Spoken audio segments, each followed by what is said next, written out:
Seikane Girls Academy is an elite all-girls school for noble families. In a surprising move, the school decided to bring in a commoner as a reference sample of ordinary life, and that person was Kaburizaka Kimido, who came from a regular high school. The students at Seikane were extremely curious and excited to ask Kimido all kinds of questions. Before all of this, Kimido had been living a normal high school life. That day, Eri asked him, like usual, to grab some tea from the cafeteria. But as soon as Kimido stepped out of his classroom, a group of muscular men suddenly rushed toward him. They grabbed him, tied him up, and tossed him into a car. While inside, the men flexed their muscles in front of him, clearly showing off for some reason. Kimido had no idea what was going on. Eventually, they threw him out of the car in front of the gates of Seikane Girls Academy. A maid named Miyuki greeted him politely and thanked him for cooperating. She explained that they did not want to cause a scene, which was why they used that unusual method to bring him there. Miyuki quickly untied him. Kimido was understandably upset and said they had gone way too far. He asked where he was and who all these people were. Miyuki brushed off his reaction, saying that the way he greeted people really did make him sound like a commoner, and to her, that kind of attitude was rude. She told him she would explain everything and asked him to follow her. As they walked, Miyuki introduced herself and explained that this was a school exclusively for daughters of noble families. It focused on teaching them the traditional manners and customs of classic Japanese women. The existence of the school was a well-guarded secret from the general public. She also told Kimido that the school was called Seikane Girls Academy, and starting that day, he would be attending it. Miyuki said that all the arrangements had already been made and even Kimido's parents had given their approval. Kimido was confused and asked why he had been chosen, but Miyuki ignored the question and simply told him to keep following her. She went on to say that Seikane was a school strictly for noble women, so men were never allowed. Every single student and staff member there was female, and no exceptions had ever been made. However, recently, the school had been facing a few issues. Miyuki brought Kimido to meet the principal, Sayuri. Sayuri introduced herself and apologized if Miyuki had treated him roughly. She then asked Miyuki to apologize directly to Kimido. Miyuki did apologize, although it was pretty clear she did not mean it sincerely. Kimido then asked what the actual problem at the school was. Miyuki explained that a lot of students who graduated from Seikane ended up struggling after entering the real world. Even though they came from privileged backgrounds, they were not used to interacting with people outside of their bubble. The shock of dealing with such different lifestyles sometimes led them to odd behavior, like becoming obsessed with online games. Kimido was confused about why something like that would even be considered a serious issue. Sayuri said that some people had recently suggested the school should take action to prevent the same thing from happening to future graduates. Miyuki added that after discussing the best way to keep the school's traditions intact while still preparing students for the outside world, they decided to bring in a commoner. By inviting someone like Kimido to live among them at school, the hope was that the students would slowly get used to interacting with people from different backgrounds. On top of that, the students had never really been around the opposite sex, which had turned into a big problem on its own. Sayuri believed that this would solve everything. Kimido said he understood the situation, but he was confused about why he had been chosen to be the commoner sample. Miyuki explained that Kimido was just an ordinary high school student from the top public school in the prefecture. His height, weight, and looks were all average, and he was known as a kind person.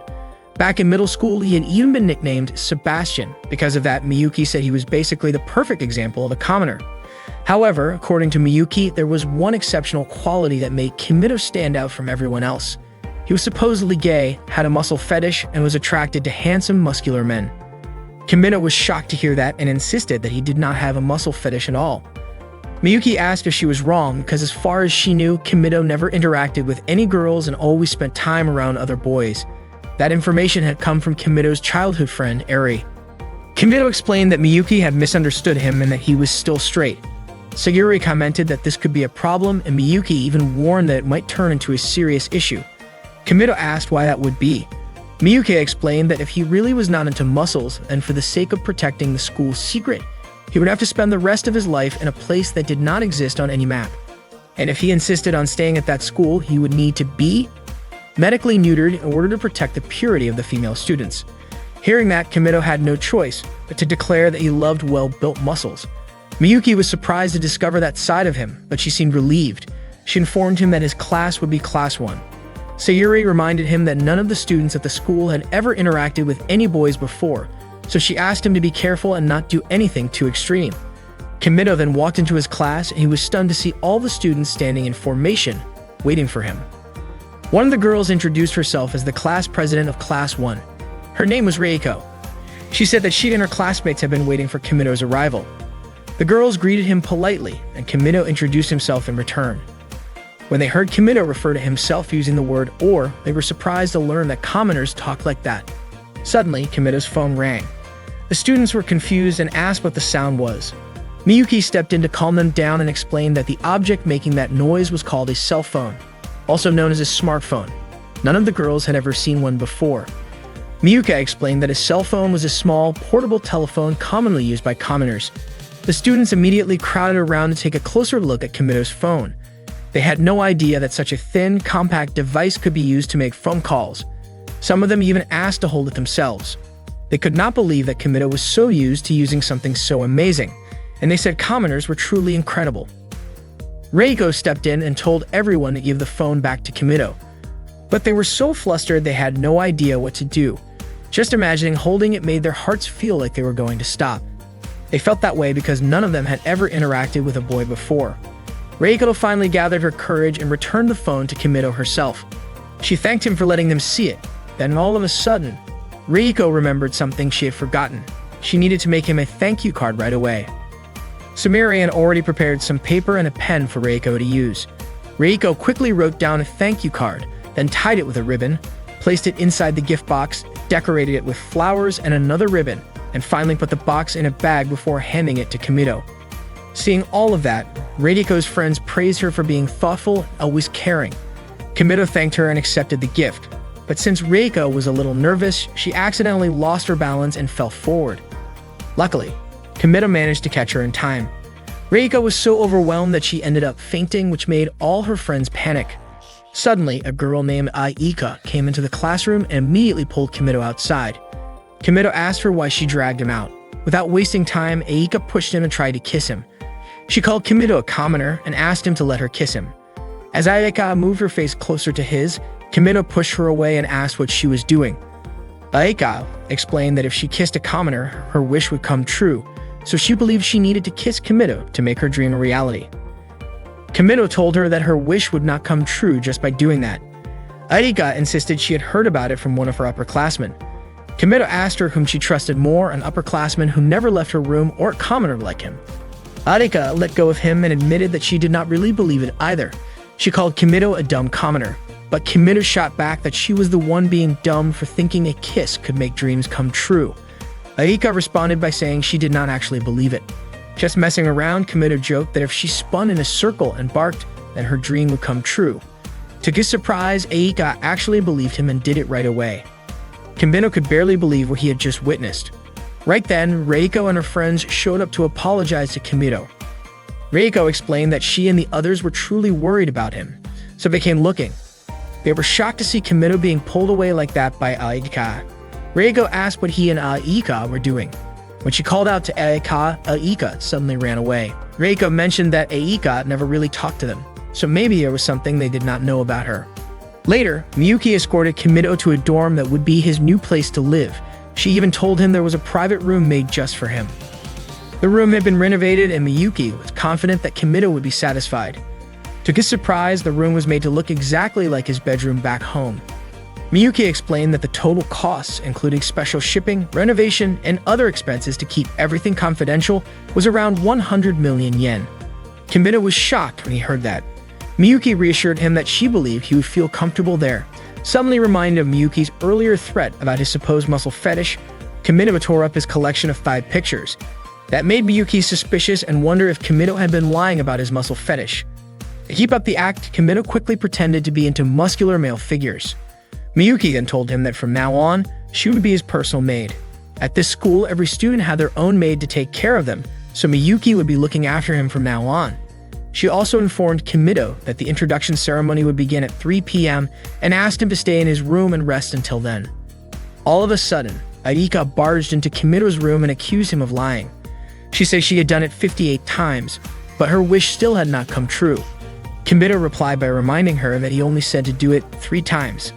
Aika said that Kimido had tricked her, but Kimido told her that she was the one who did that in the first place. Besides, he did not expect her to do something so ridiculous. Aika was shocked when she saw everything inside Kimito's room since she had never seen any of it before. Kimito explained that all of those things belonged to commoners. That got Aika thinking that maybe this was the key to getting her wish granted. She asked Kimito if learning about commoners would help make her wish come true. What she really wanted was to be popular in class. She asked if there was something wrong with that wish. According to Kimito, she did not need to go through all this just to make friends. If she could act like her normal self, her wish would come true naturally. Aika said that just being normal would not help her get what she wanted. But Kimito pointed out that if she could talk to him like this, then there was nothing wrong with her. Aika admitted that she was not good at lying, so she always said whatever was on her mind. She was convinced that people would not like her for that, and she was scared of being disliked. That was why she kept her distance from her classmates. She confessed that she really wanted to be friends with them. She hated being alone. She wanted to talk to her classmates and enjoy high school life with them. Until now, she had been spending her breaks pretending to sleep and rushing home just to avoid everyone. But she admitted that she did not want to keep living like that anymore. Aika was surprised at herself for suddenly saying all of that to a commoner like Kimito. Kimito let her borrow his game console. Aika was stunned the moment she turned it on. She could not even deny it. Commoner games were amazing. She asked Kimito to teach her how to become a commoner. She wanted to learn all about commoner culture. Aika said that commoners were starting to become popular at school. At the very least, if she knew a little about commoner culture, she was sure her wish would come true. She would become popular at school. That was why she asked Kimito to teach her everything there was to know about being a commoner. That way, she could become a commoner master and everyone in class would want to hang out with her. Aika even made up her mind to start a commoner club with her and Kimito as the only members for now. She was so fired up and said that she and Kimito would do all kinds of awesome club activities together. Kimito agreed and Aika was thrilled. She kicked off her club activities with her first mission, beating the game on Kimito's console. Miyuki woke Kimito up in the morning. As soon as he opened his eyes, he was shocked to see her and asked why she had come into his room. Miyuki reminded him that she was the maid assigned to take care of him, so waking him up was part of her job. Without hesitation, she began to take off his t-shirt, which immediately startled him. Not long after, she also pulled down his pants. Kimito quickly protested, saying that was going way too far, and he could take care of it himself. Miyuki, however, insisted that it was her duty as a maid of Seiken. To her, Kimito was just a commoner, boring with a muscle fish and perverted. That moment made Kimito realize that if he did not keep acting like he was into guys, there was no way he could survive in that place. Meanwhile, Reiko had already arrived at her classroom and was greeted by her friends. Back with Kimito, Miyuki asked him to enter through the back door instead of the front, since going in through the front would definitely cause a scene among the students. As he opened the door, he accidentally bumped into Aika. She asked what he was doing there. Unexpectedly, a crowd of students had gathered in the hallway, all talking about Kimito. Miyuki pointed out a better route for him to take, and Aika decided to follow. While walking together, Kimito mentioned that he finally understood why Aika often used that entrance. Aika asked why someone as popular as Kimito would even consider using it, then started wondering whether using that door might make her popular too. Aika reminded him that the Commoner Club activities would start that day. All that time, Kimito had been feeling uncomfortable because the maids kept following him around. He said that as a commoner, he was not used to having maids. Aika was surprised and immediately jotted it down in her notebook. Kimito offered to tell her everything about how commoners live as long as she would tell him what life was like at Seiken Academy. Aika said that all the complicated stuff would be explained by Reiko, since she was the student council president. Kimito asked why Aika could not just do it instead. Aika was surprised and asked why he would choose her over Reiko. Kimito said it was because Aika did not look like a noble at all, while Reiko was so beautiful that she seemed to have a whole aura of her own. To him, Reiko felt like she was from another world, and that made him nervous, unlike how he felt around Aika. Aika immediately smacked him, called him an idiot, and told him to stay away from her. As they kept walking, Reiko suddenly showed up and said she had been looking all over for Kimito. She was really happy to see him. She also greeted Aika, but as usual, Aika stayed silent. Reiko then asked Kimito if she could have a moment of his time after school. Kimito agreed, which made Reiko even more excited. She explained that she and her friends were planning a welcome party for him. They would all be waiting for him in the auditorium, and she even invited Aika before quickly walking away. Reiko then wondered if she had done something wrong to make Aika so upset. Kimito realized that Aika tended to get shy in situations like that. Reiko was definitely an outstanding student. She was great at English, skilled at flower arranging, and even her friends admired her for how beautiful her arrangements looked. On top of that, she was also amazing at the long jump. Her friends described her movements as graceful. When it was Aika's turn, she ended up falling during her jump, and Reiko showed genuine concern for her. Then came Kimito's turn. He performed exceptionally well, surprising everyone. No one expected him to jump that far, and the students started praising him for how impressive he was. After gym class, Kimito walked through the halls surrounded by Reiko and her friends. Reiko complimented him, saying she could not even imagine jumping like that. Kaa commented that guys really were built differently, and Mizuho said she could not even land as smoothly as he had. Kimito then asked where she had gone. The others assumed he was referring to Aika. Kimito explained that commoners usually use pronouns when referring to people, unlike nobles who tend to address others directly by name. Reiko asked if Kimito and Aika had talked that morning and mentioned that it seemed like the two of them were pretty close. Reiko guessed that maybe something was wrong with her and the others, since Aika had not wanted to talk to them at all. Kimito wondered if it would be okay to tell them that Aika just did not want to be disliked by Reiko and the rest. He eventually said that Aika might have her own reasons, and he asked them not to hate her for it. Reiko replied by asking why they would hate Aika in the first place. They had not done anything to upset her, but they were really glad Kimito told them that. That way they could try to become good friends with her. The other girls agreed and said they were sure it would work out, and they were willing to try. Later, Reiko and the others took Kimito to the school restaurant. Kimito was stunned by how fancy the place was. Every student there stared at him, watching his every move. At that moment, Kimito had become the center of everyone's attention. He was so nervous that he tripped. When he looked at the menu, he could not understand anything written on it. Reiko asked what he wanted to order. Kimito said he wanted Japanese food, so Reiko and the others decided to order the same thing. To everyone's surprise, what got served was instant cup noodles. Miyuki was the one who brought them out, thinking instant noodles were a staple food for commoners. Kimito told her that commoners did not eat that every day. When Miyuki asked if Kimito was refusing the food, Reiko suddenly jumped in and asked if instant cup noodles were actually food, since they smelled so different. Kimito was surprised that Reiko had no idea what they were. He asked if she at least knew what ramen was, but she just said she thought she had heard of it before. Kimito explained that instant cup noodles were a simple version of ramen. You just add hot water, and they are ready to eat. Reiko and the others were shocked to learn that all it took was hot water to make it. They had never thought of that before, and they were confused about why the container had so much writing on it. Some of them even compared it to old Imari porcelain that also had decorative writing. Kimito told them that sometimes commoners ate that kind of food. When Reiko opened hers, she was amazed that it was actual food and even came with seasoning packets. Mizuho was curious about how it worked and how just adding hot water could change its form. Kimito offered to let them try it. Reiko encouraged everyone to eat the cup noodles. Reiko asked Miyuki to hand out the noodles to the rest of the class. She said porcelain bowls were not worthy of holding the cup noodle treasure Kimito had shared with them, and told her to serve it on their best plates instead. Once the noodles had been passed around, the students grew curious about how it would taste, since the smell was so pleasant. Kimito was confused because he did not think the flavor was anything special. Reiko thanked Kimito and invited everyone to start eating. To Kimito's surprise, they all said it was absolutely delicious. He hardly believed what he was hearing. Kai said it was her first time ever trying something like that. Mizuho thought the broth was so savory and the texture of the noodles was truly unique. Maya even got hooked on the taste. For Reiko, it was an experience like nothing she had ever had before. She said she never knew a food like that even existed, and she would remember it for the rest of her life. Kimito could not believe how a simple meal could cause such a fuss. Meanwhile, Aika was eating lunch alone. To her, being away from everyone else actually felt kind of nice. Reiko brought Kimito to his welcome party. Kimito felt happy and thanked Reiko for it.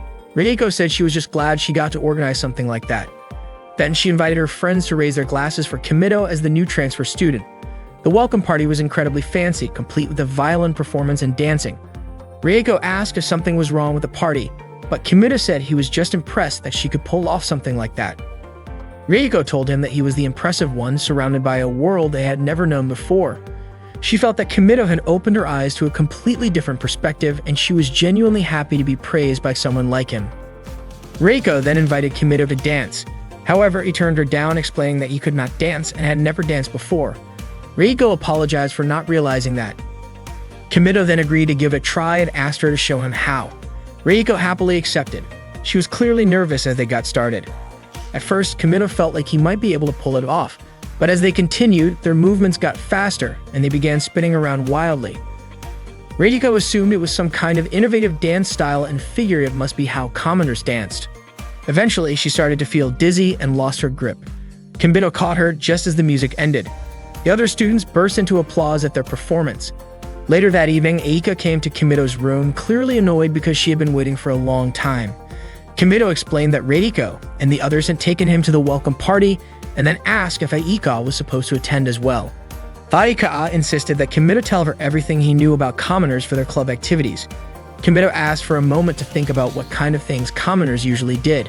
While he was thinking, Aika browsed through his bookshelf and asked what kind of books those were. Kimito told her they were comic books. She picked up one titled Avatar Tonfa, and Kimito was surprised that she had never heard of it. When she opened the book, she asked how to read it. Kimito was even more surprised that she did not know how to follow the panels. He explained that it was read from right to left, top to bottom. Arika started reading it and seemed to get into it quickly. She ended up reading more than just one volume. After a while, Kimito asked what she thought of the comic. Arika admitted that she was shocked and asked why Kimito had never told her about it before, about how all high schoolers among commoners were apparently paranormal, like in the comic. Kimito started to realize how naive Arika really was. He figured she probably believed everything she had read in the comic. Arika declared that she was going to become a paranormal too. If commoners could do it, then there was no way a noblewoman like her could not. Kimito could not believe she actually took the story seriously. Aika went on to say she would show her avatar to the other students, and then everyone would admire her, and she would become popular. She even added that even if she became the most popular girl in class, she would still talk to Kimito. Kimito figured she might need to start practicing, though not anything straight out of a comic. He taught her a simple move for stopping time, and told her to give it a shot. Once Aika performed the move, Kimito pretended to freeze so she would think it had worked. Arika was thrilled, thinking she had actually done it. She even showed her underwear in front of Kimito, completely convinced he could not see anything. Then she decided she wanted to write Ichijinsha on his forehead, but instead she suddenly leaned in as if she was about to kiss him. Just as her face got close, Kimito spat out water and Aika immediately smacked him. Kimito played dumb and pretended not to understand why his cheek was hurting.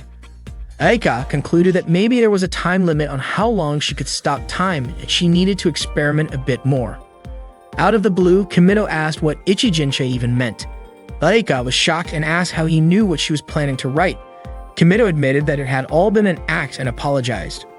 That night, Reiko was soaking in the hot spring when she unexpectedly ran into Kimito. Kimito was stunned by the sight of Reiko's figure. He immediately closed the door, apologized, and left. Reiko then said that she had to become Kimito's wife since he had seen her body. The next day in class, Reiko could not stop thinking about what happened the night before. Meanwhile, Kimito assumed that Reiko had already moved on and was acting like nothing ever happened. During the lesson, the teacher asked everyone to pair up and start a conversation. Kimito ended up with Reiko and invited her to begin. When Kimito started with the words, "you know," Reiko misheard it as "you now," which means engagement. She responded by saying it was a little too soon for them, but getting engaged and leaving school was totally normal back in her grandmother's time. Kimito had no idea what she was talking about. Reiko asked him to continue what he was trying to say. When Kimito said waiting for, she misheard it again, this time as wedding. Reiko then said she was ready to get married right away. She added that she could throw together an amazing ceremony that would make everyone happy, even if everything happened super fast. Without realizing it, Reiko started tearing a piece of paper out of her notebook and folded it into an origami tower. When she saw the word travel written on it, she asked Kimito where they should go for their trip, somewhere local or maybe abroad. The teacher looked completely confused, wondering what on earth was going on with Reiko. That day, a new maid was being briefed by her senior. Her assignment was to take care of Hakua, and unlike the other girls, taking care of her came with some special rules. It turned out Hakua could not dress herself, and that responsibility fell completely to the maid. Even her meals were scheduled in advance for the entire week, and she would not eat anything outside of that plan. The new maid was immediately taken to meet Hakua. Meanwhile, Miyuki was waking Kimito up that morning. As always, she said she hoped he would not wake up again. Then she asked how he was doing and if he had gotten used to living there. Kimito said that at that point, he still was not used to it. Suddenly, his mother sent him a message asking how he was and mentioning a hot spring called Yahoo. Kimito had no idea what the message meant. Miyuki explained that as a thank you gift for agreeing to be the commoner sample, Kimito's house was undergoing major renovations. Their bathroom had even been turned into a hot spring. His whole family was loving it. Kimito could not believe it. To him, it felt like his family had sold him off in exchange for a fancy bath. Miyuki reminded him that what mattered most was that his family would not worry. She told him to reply to the message right away.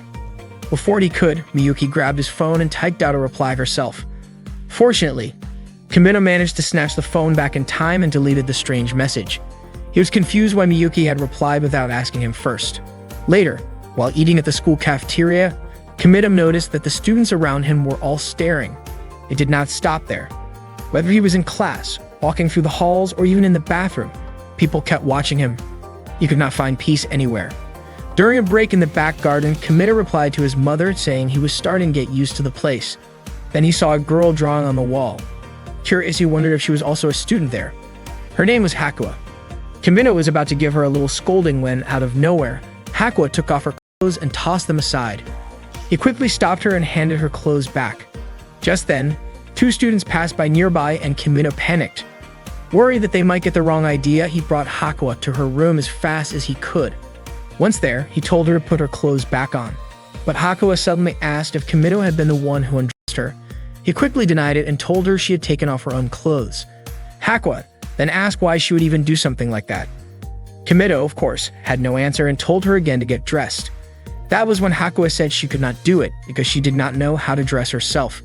So Kimito ended up helping her get dressed. Afterward, they introduced themselves to each other. Hakua seemed unfamiliar with his name, so Kimito asked if she had attended the introduction ceremony for the commoner sample. Hakua told him that she had been locked away in her lab for the past 2 days. Suddenly, Hakua's stomach growled. She explained it was a warning signal for low blood sugar. Kimito figured that meant she was hungry. He quickly made her some instant ramen, the kind of food commoners usually ate. But he told her this was not just any ramen, it was his special recipe, cold ramen with chili oil. Hakua said she could not eat it. So Kimito took the initiative to feed her himself and encouraged her to give it a try. She took a bite and ended up finishing the entire bowl. Once she was done eating, Kimito asked her to return to her room. But then, out of nowhere, Hakua fell asleep on the floor. Kimito tried to wake her up. Unexpectedly, Hakua jumped up, started scribbling something on the desk, and then began taking off her clothes again, one piece at a time. At that exact moment, Aika was on her way to Kimito's room for their club activity. But what she saw when she opened the door was completely shocking. From her point of view, it looked like something indecent was happening between Kimito and Hakua. Kimito quickly tried to explain that it was all a misunderstanding and not what it looked like. However, to Aika, it seemed like his hand was holding Hakua's underwear. Aika immediately yelled and called Kimito a pervert. After Hakua regained consciousness, Kimito escorted her back to her lab. Once they arrived, one of Hakua's maids, Sakamori, thanked Kimito. She pulled out a digital camera, which turned out to be used for recording what Hakua had written on the statue earlier, so she planned to head to the courtyard to take a picture of it. Kimito had no idea what that was all about. Sakamori then explained that Hakua was globally involved in fields like mathematics and industry, and at the time, many of the world's top business figures were waiting for her conclusions. Sakamori also mentioned that the building was funded by the profits from Hakua's own patent rights. She added that it was time for Hakua to eat. Kimito replied that he had already fed her. Sakamori was shocked when she heard that Kimito had taken care of Hakua's meal. Kimito asked if he had done something wrong. Sakamori said it was fine and asked what kind of food he had given her. Kimito told her that he had made instant ramen for Hakua. Sakamori looked nervous and thanked Kimito for taking care of her. When Kimito was about to leave, Hakua grabbed his hand and asked him to stay. Sakamori was so surprised by what she heard that she collapsed to the floor. Kimito gently patted Hakua's head and told her to come visit him again sometime. Hakua let go of his hand and did as he asked. After that, Kimito left.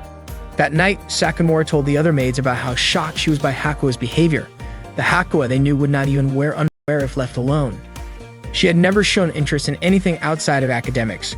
Sakamori even mentioned how Hakua had held on to Kimito's arm and asked him not to leave. The other maids could hardly believe what they were hearing. Sakamori also said that Hakua had eaten before going home. A new maid asked if Hakua's meals were not supposed to follow a strict schedule, and that the Wednesday menu should have been gratin with clams. She wondered if what Kimido gave her matched that. Sakimori explained that Hakua actually ate instant ramen. The maids were surprised and questioned whether Hakua had made an exception.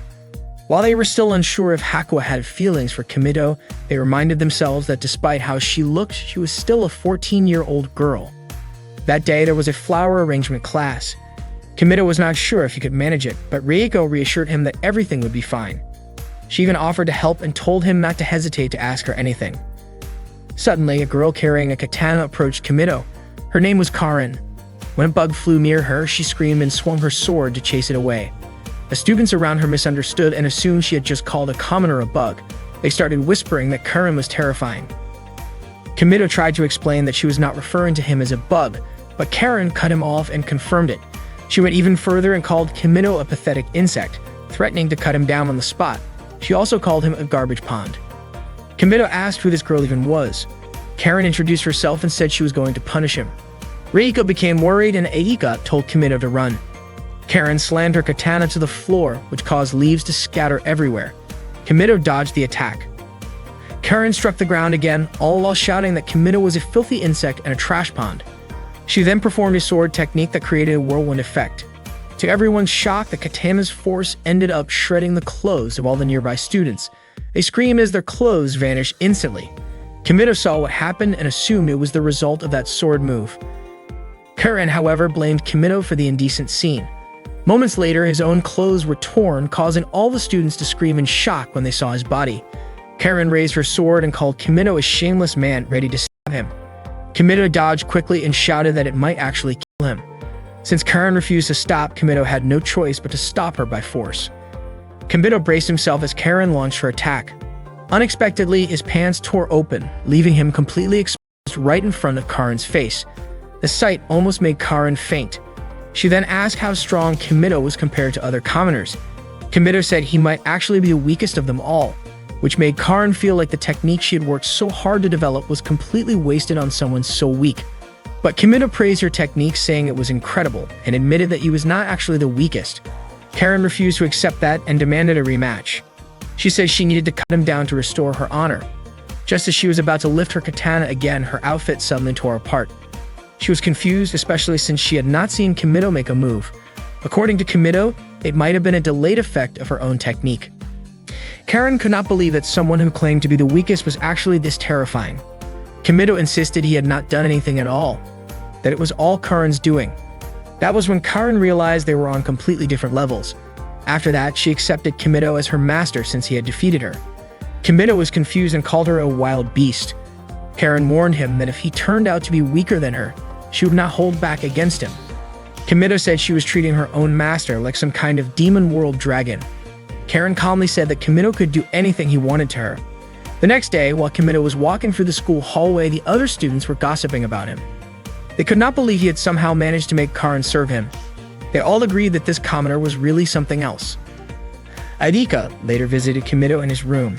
She said his cell phone could help her plan a party that would make her more popular in class. With it, even someone like her, who normally struggled to talk to others, could reach out to everyone without a problem. She said it was time to take action. She asked Kimido why he looked so down, but Kimido said it was not how she thought. Aika then asked what he thought of her plan. Kimido admitted it was not a bad idea, but he said it might be too difficult because she would need a lot of phones, and that was not something he could handle. Aika told him that if that was the case, then he needed to figure something out. Kimido replied that there was no place nearby where they could get that kind of stuff. That was when Hakua spoke up, saying Kimido could get phones through her. She also had experience developing phones and even had plenty of samples in her lab. Aika got irritated seeing Hakua sitting on Kimido's lap like that. Kimido said Hakua simply refused to move. Aika pointed out that even though Hakua looked the way she did, she was already in middle school. Kimido could hardly believe it. Aika tried to get Hakua to sit on a cushion instead, but Hakua just grabbed onto Kimido's arm. Kimido wondered why Aika looked so annoyed, but she denied it. Suddenly, Karin burst into the room and was surprised to see how close Hakua was sitting next to Kimido. Kimido asked what Karin was doing there. Karin reminded him that, like she had said before, she belonged to him now. She would stay by his side for as long as possible.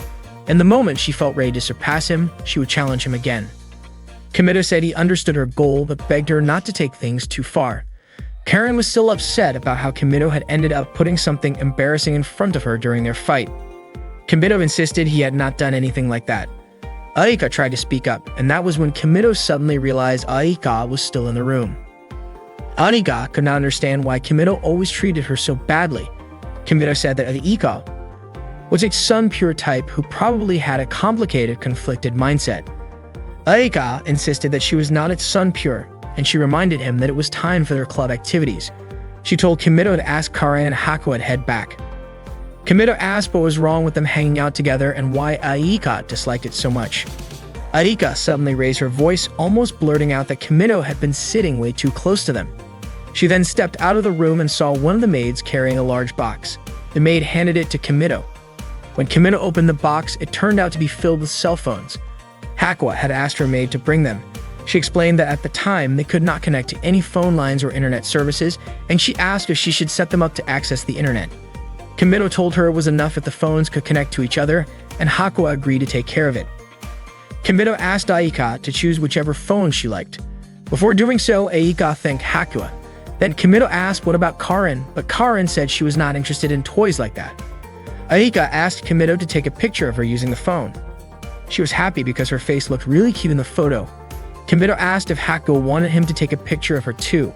Hakuo said she wanted to take one together with him, and Aika also wanted to be in the photo as well. Kimito said there was no way the three of them would all fit in the frame. Aika tried adjusting their positions so they could squeeze in, but it turned out it really was not possible for all of them to fit on the phone screen. Kimito was about to ask Karen for help, but it turned out that Karen also wanted to join the photo. Kimito agreed.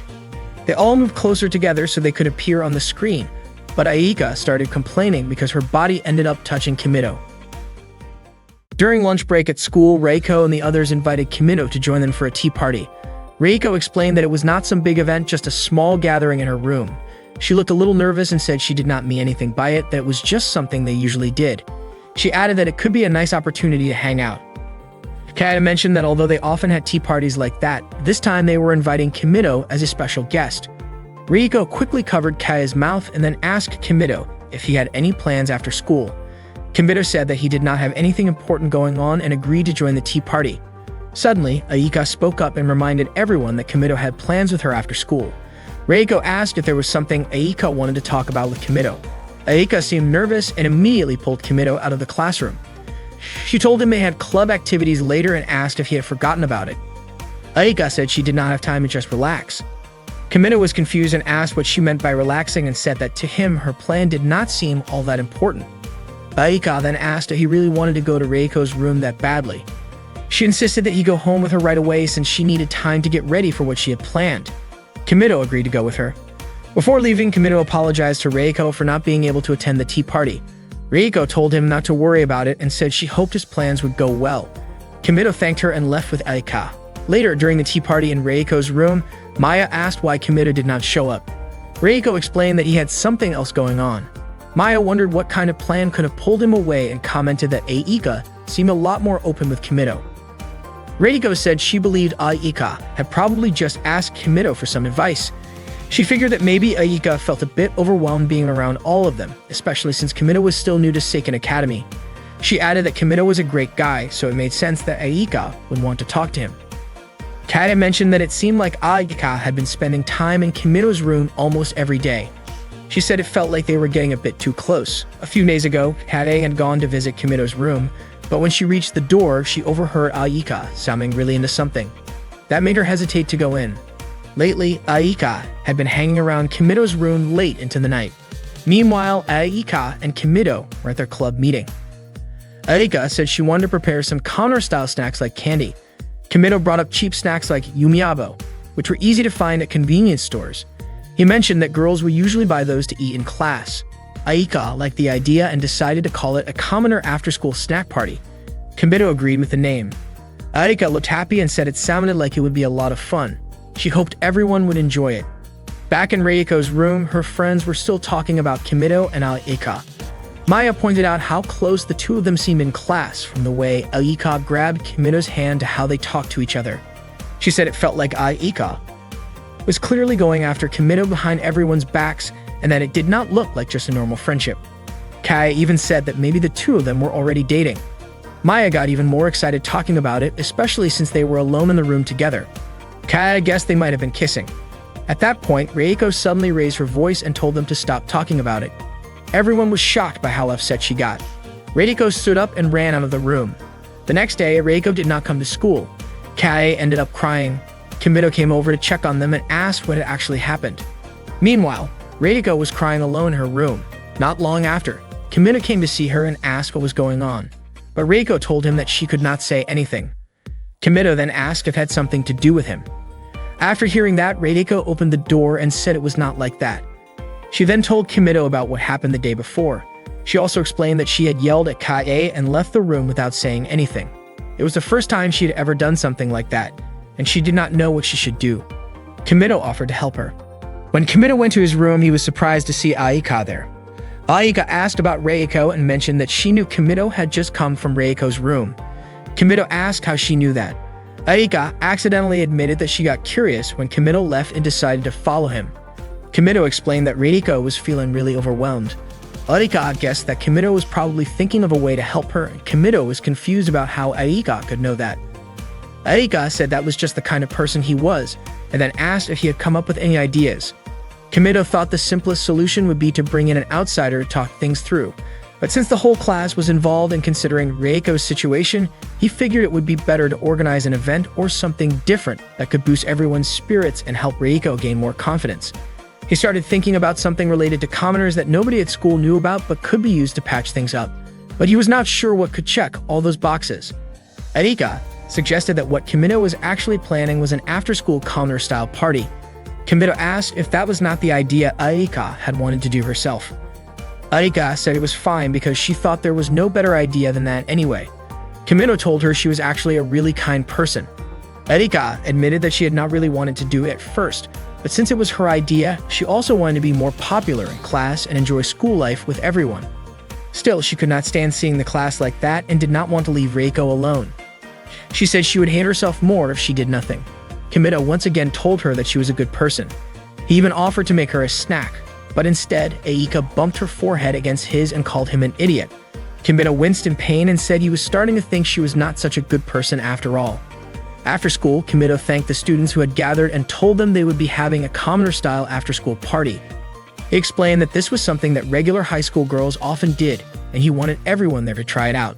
Suddenly, Reiko showed up, dressed completely differently from usual.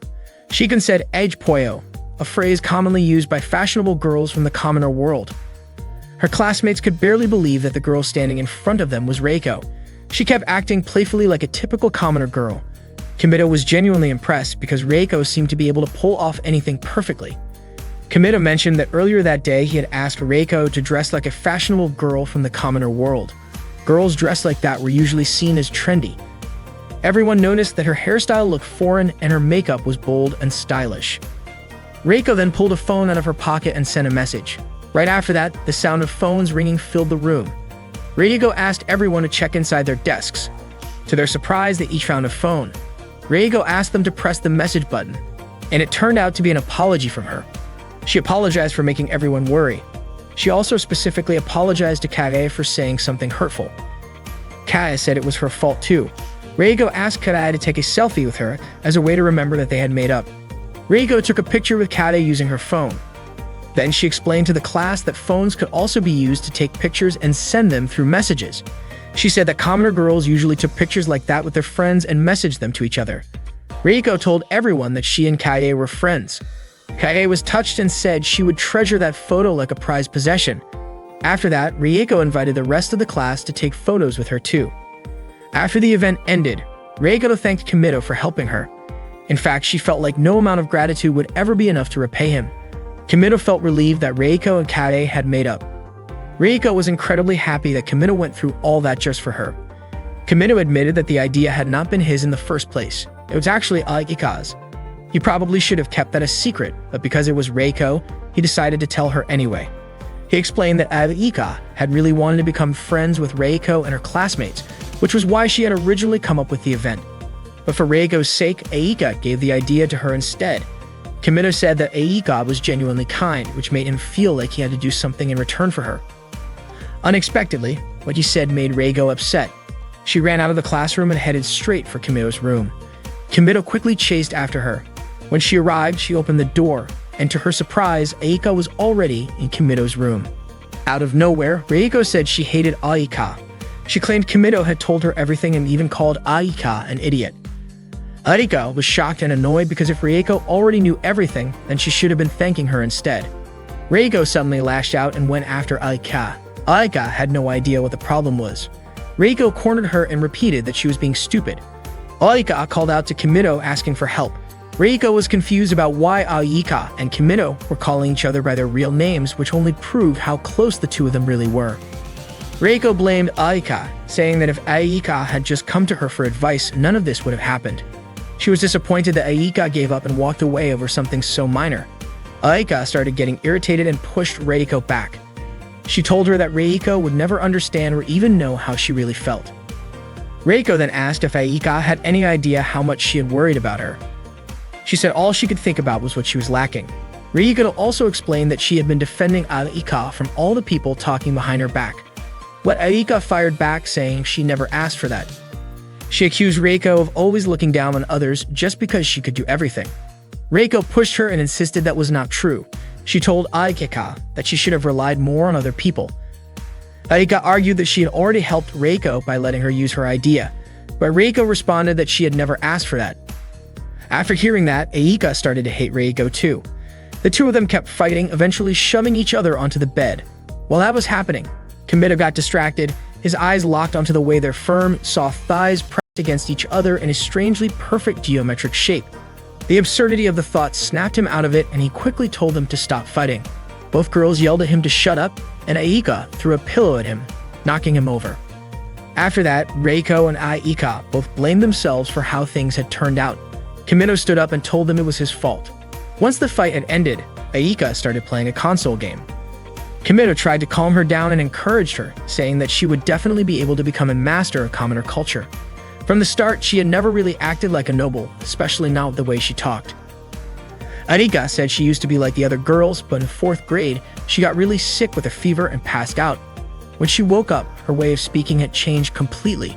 She figured maybe she had lost her memory during that fever or something had happened to her.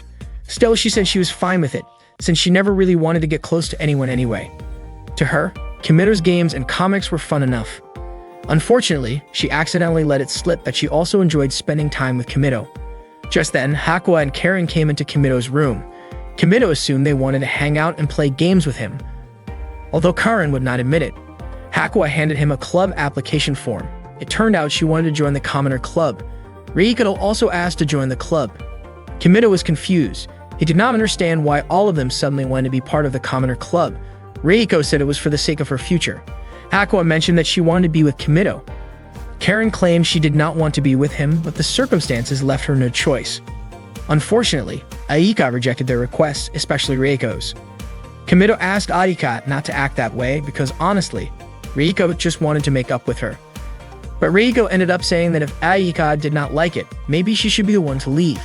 Then, a little shyly, Reiko asked Kimito to start calling her by her real name from now on. Aika got irritated and said that Reiko already had her tea party group and was always hanging out with them anyway. Reiko replied that she also wanted to be friends with people in her class and in the club, and she thought that was totally normal. Aika asked if Reiko hated her, but Reiko said she had never hated anyone in her life and that she actually hoped Aika could be friends with her. Aika immediately felt like throwing up after hearing that. Reiko gently told her she could leave if she wanted to, but of course Aika refused. Karen, confused, wondered when Aika and Reiko had gotten so close like that. Suddenly, a pair of underwear landed on Kimito's head. Turns out, Hakua had been writing something on the window and had started taking her clothes off. Karen was shocked and called it ridiculous. She quickly grabbed her phone to take a picture. Kimito was confused as to why Karen was taking a picture of a naked Hakua, while he also had to deal with Aika and Reiko arguing again. Kimito tried to stop them, but then Miyuki suddenly barged in and got angry when she saw the chaos in Kimito's room. She grabbed a giant pair of scissors and seemed like she was about to do something drastic to Kimito. Seeing that, Kimito quickly played a video of muscular guys and even said that he really wanted to be surrounded by their muscles. Hakua, Karen, Arika, and Reiko were all completely shocked when they heard that. Miyuki quickly apologized for doubting Kimito and said that he must be a very unique guy who only gets excited by super buff men. Kimito was incredibly embarrassed that Miyuki said that right in front of his friends. Misaki was a radio host, and that day she had a broadcast with Eri, a high school idol who also worked as a voice actress. It was the third time Eri had been on the show with her, and Misaki had even come up with a special greeting just for Eri. During the broadcast, Eri seemed cheerful and friendly. But after the show, while they were in the restroom, Eri was clearly upset with Misaki. She was angry that Misaki had called her things like money-making voice or sweet cake. To Eri, those kinds of comments were rude and annoying, and she felt Misaki should have known better than to say that on air. Right then, Eri got a message from Kimito. He told her that he was doing fine, that he had made some new friends, and that she did not need to worry about him. The thing was, Eri had not been worried about Kimito at all. The next morning, Kimito woke up and suddenly found Hakuo lying next to him. She was completely naked. As Hakuo started to wake up, Kimito asked if she wanted to play with him. She nodded, so Kimito helped her get dressed. After that, Kimito wanted to cook something for her, but all he could find was potatoes. He offered her some options: steamed potatoes, fried potatoes, or potato cakes. Hakuo asked what potato cakes were, and Kimito explained that they were like rice cakes, but made from mashed potatoes. He said he would shape the mashed potatoes into patties and fry them in a pan, and that they tasted pretty good. Hakuo seemed interested, and Kimito asked if she was okay with eating his cooking, since she usually followed a strict eating schedule. Hakuo told him that as long as he was the one cooking, she would eat it.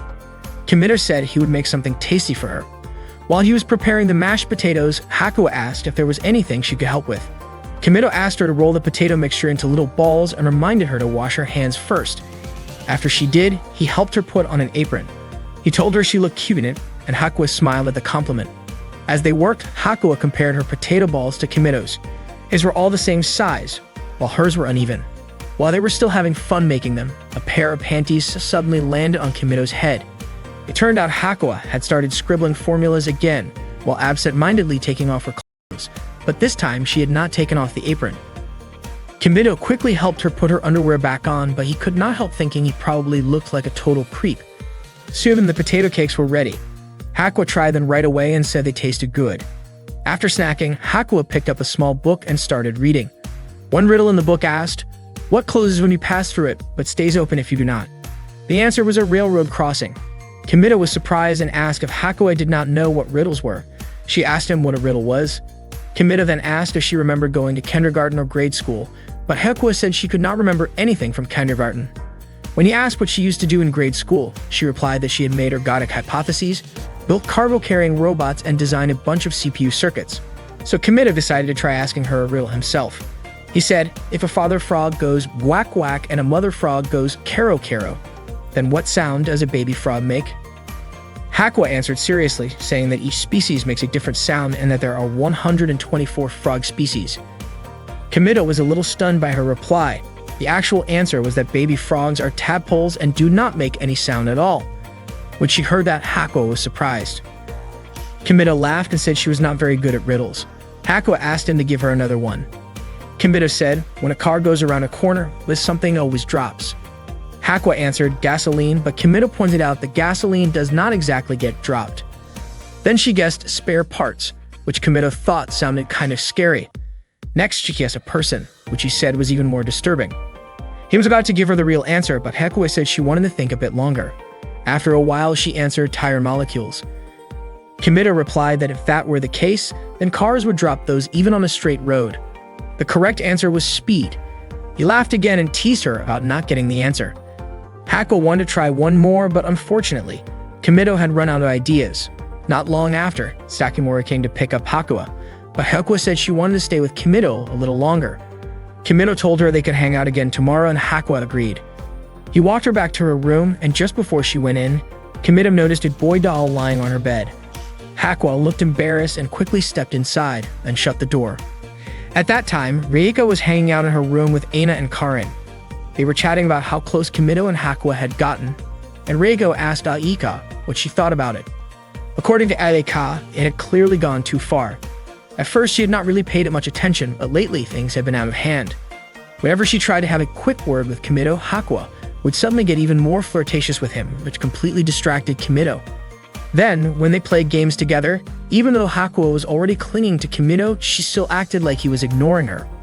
And when she started undressing, it really made Aika uncomfortable. Karen said it had reached a point where they could not ignore it anymore. Reiko mentioned that while they were having cake, Hakuo had eaten directly from Kimito's hand. Reiko thought that was completely unfair, and just watching it made her feel uneasy. Both Arika and Reiko were clearly annoyed by how Hakuo was acting around Kimito. Karen even admitted that she was jealous and felt like she wanted to take drastic action, but Reiko reminded her not to go overboard. Arika concluded that the real problem was Kimito, especially since every time he handed out candy, he smiled like he was genuinely enjoying it, as if he were some kind of personal servant. Reiko even wondered if she should take her clothes off too. Karen said they needed to free Hakuo from Kimito's hands, because if they let things go on like this, Kimito would probably make Hakuo do all kinds of things, and that would be completely unacceptable. Arika agreed, saying it was obviously something they needed to stop. Reiko agreed too and said the first step was to talk to Hakuo directly. Reiko, Arika, and Karen waited for Hakuo in Kimito's room, knowing that she usually showed up at the same time every day. And just as expected, Hakuo showed up not long after and opened the door. She looked around the room trying to find Kimito. Reiko told her that Kimito was busy with something and would not be coming home that day. Hearing that, Hakuo immediately turned to leave, but Karen quickly stopped her. Erika pointed out that there was nothing wrong with hanging out once in a while without Kimito. Reiko added that spending time with just the girls could be fun too, and she said she wanted to spend time with Hakuo as well. Then Reiko gently pulled Hakuo over to sit with them. Hakuo stayed quiet and kept reading her book, and the room fell silent. Trying to lighten the mood, Reiko invited everyone to have some tea together.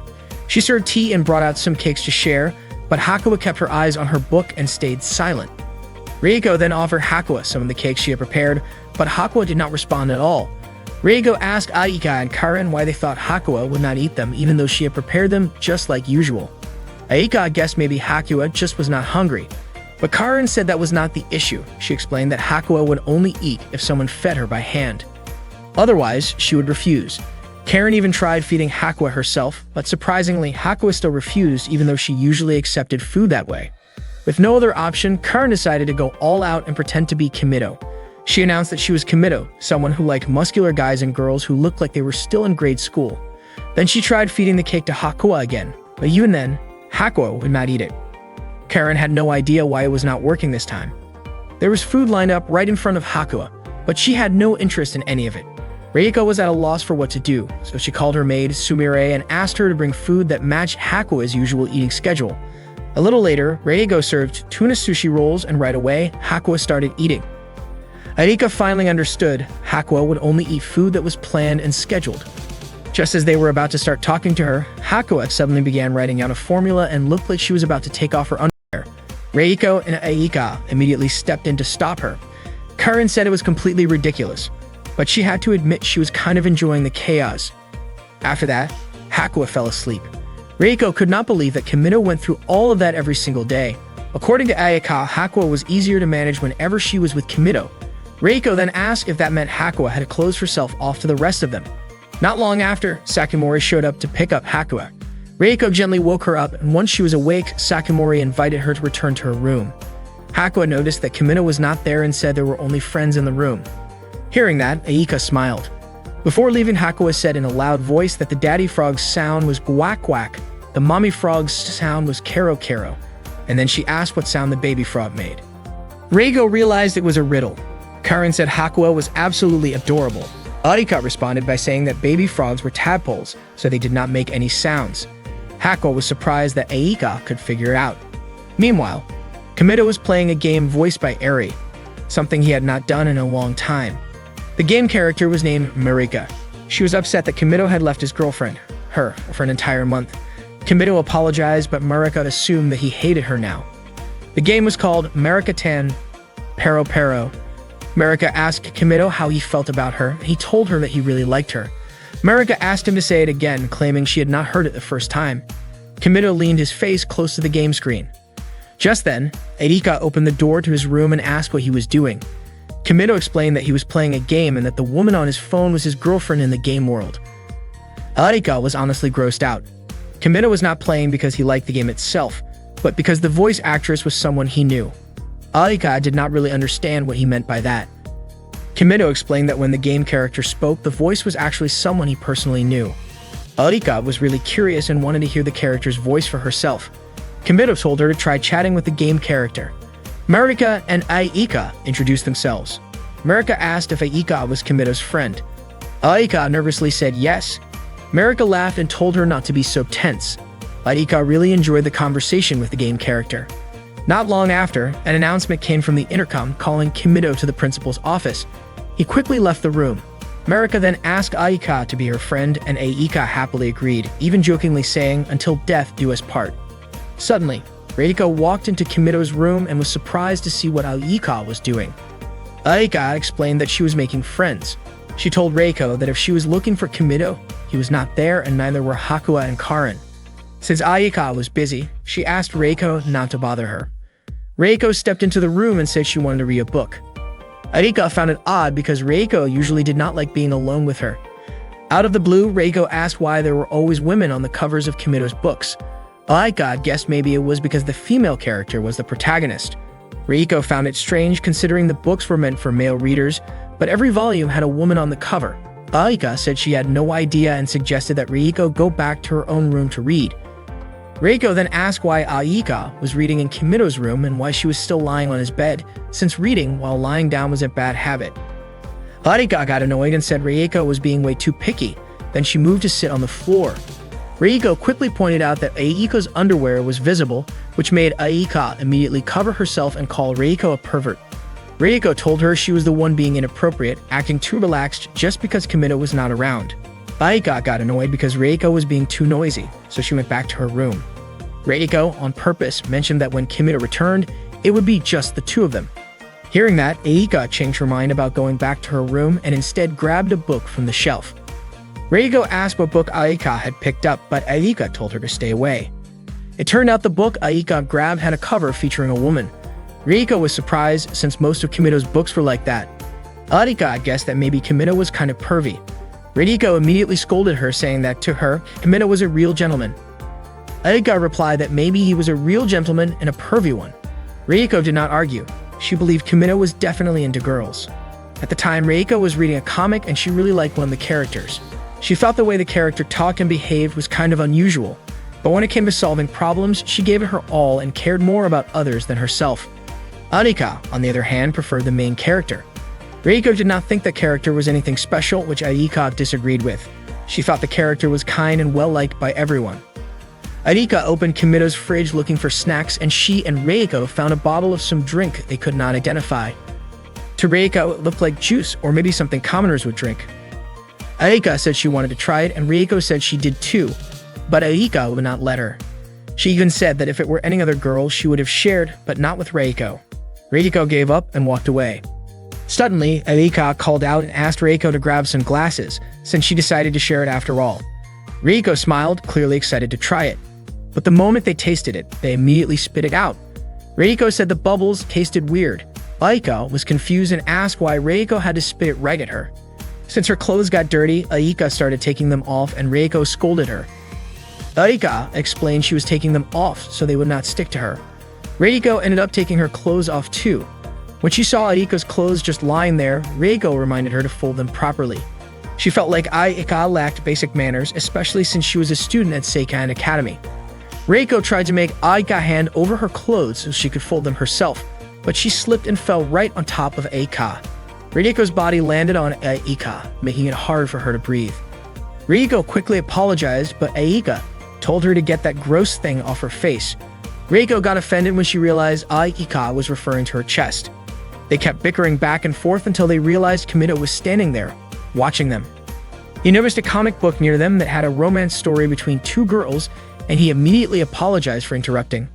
Both girls shouted, trying to explain that he completely misunderstood what was going on.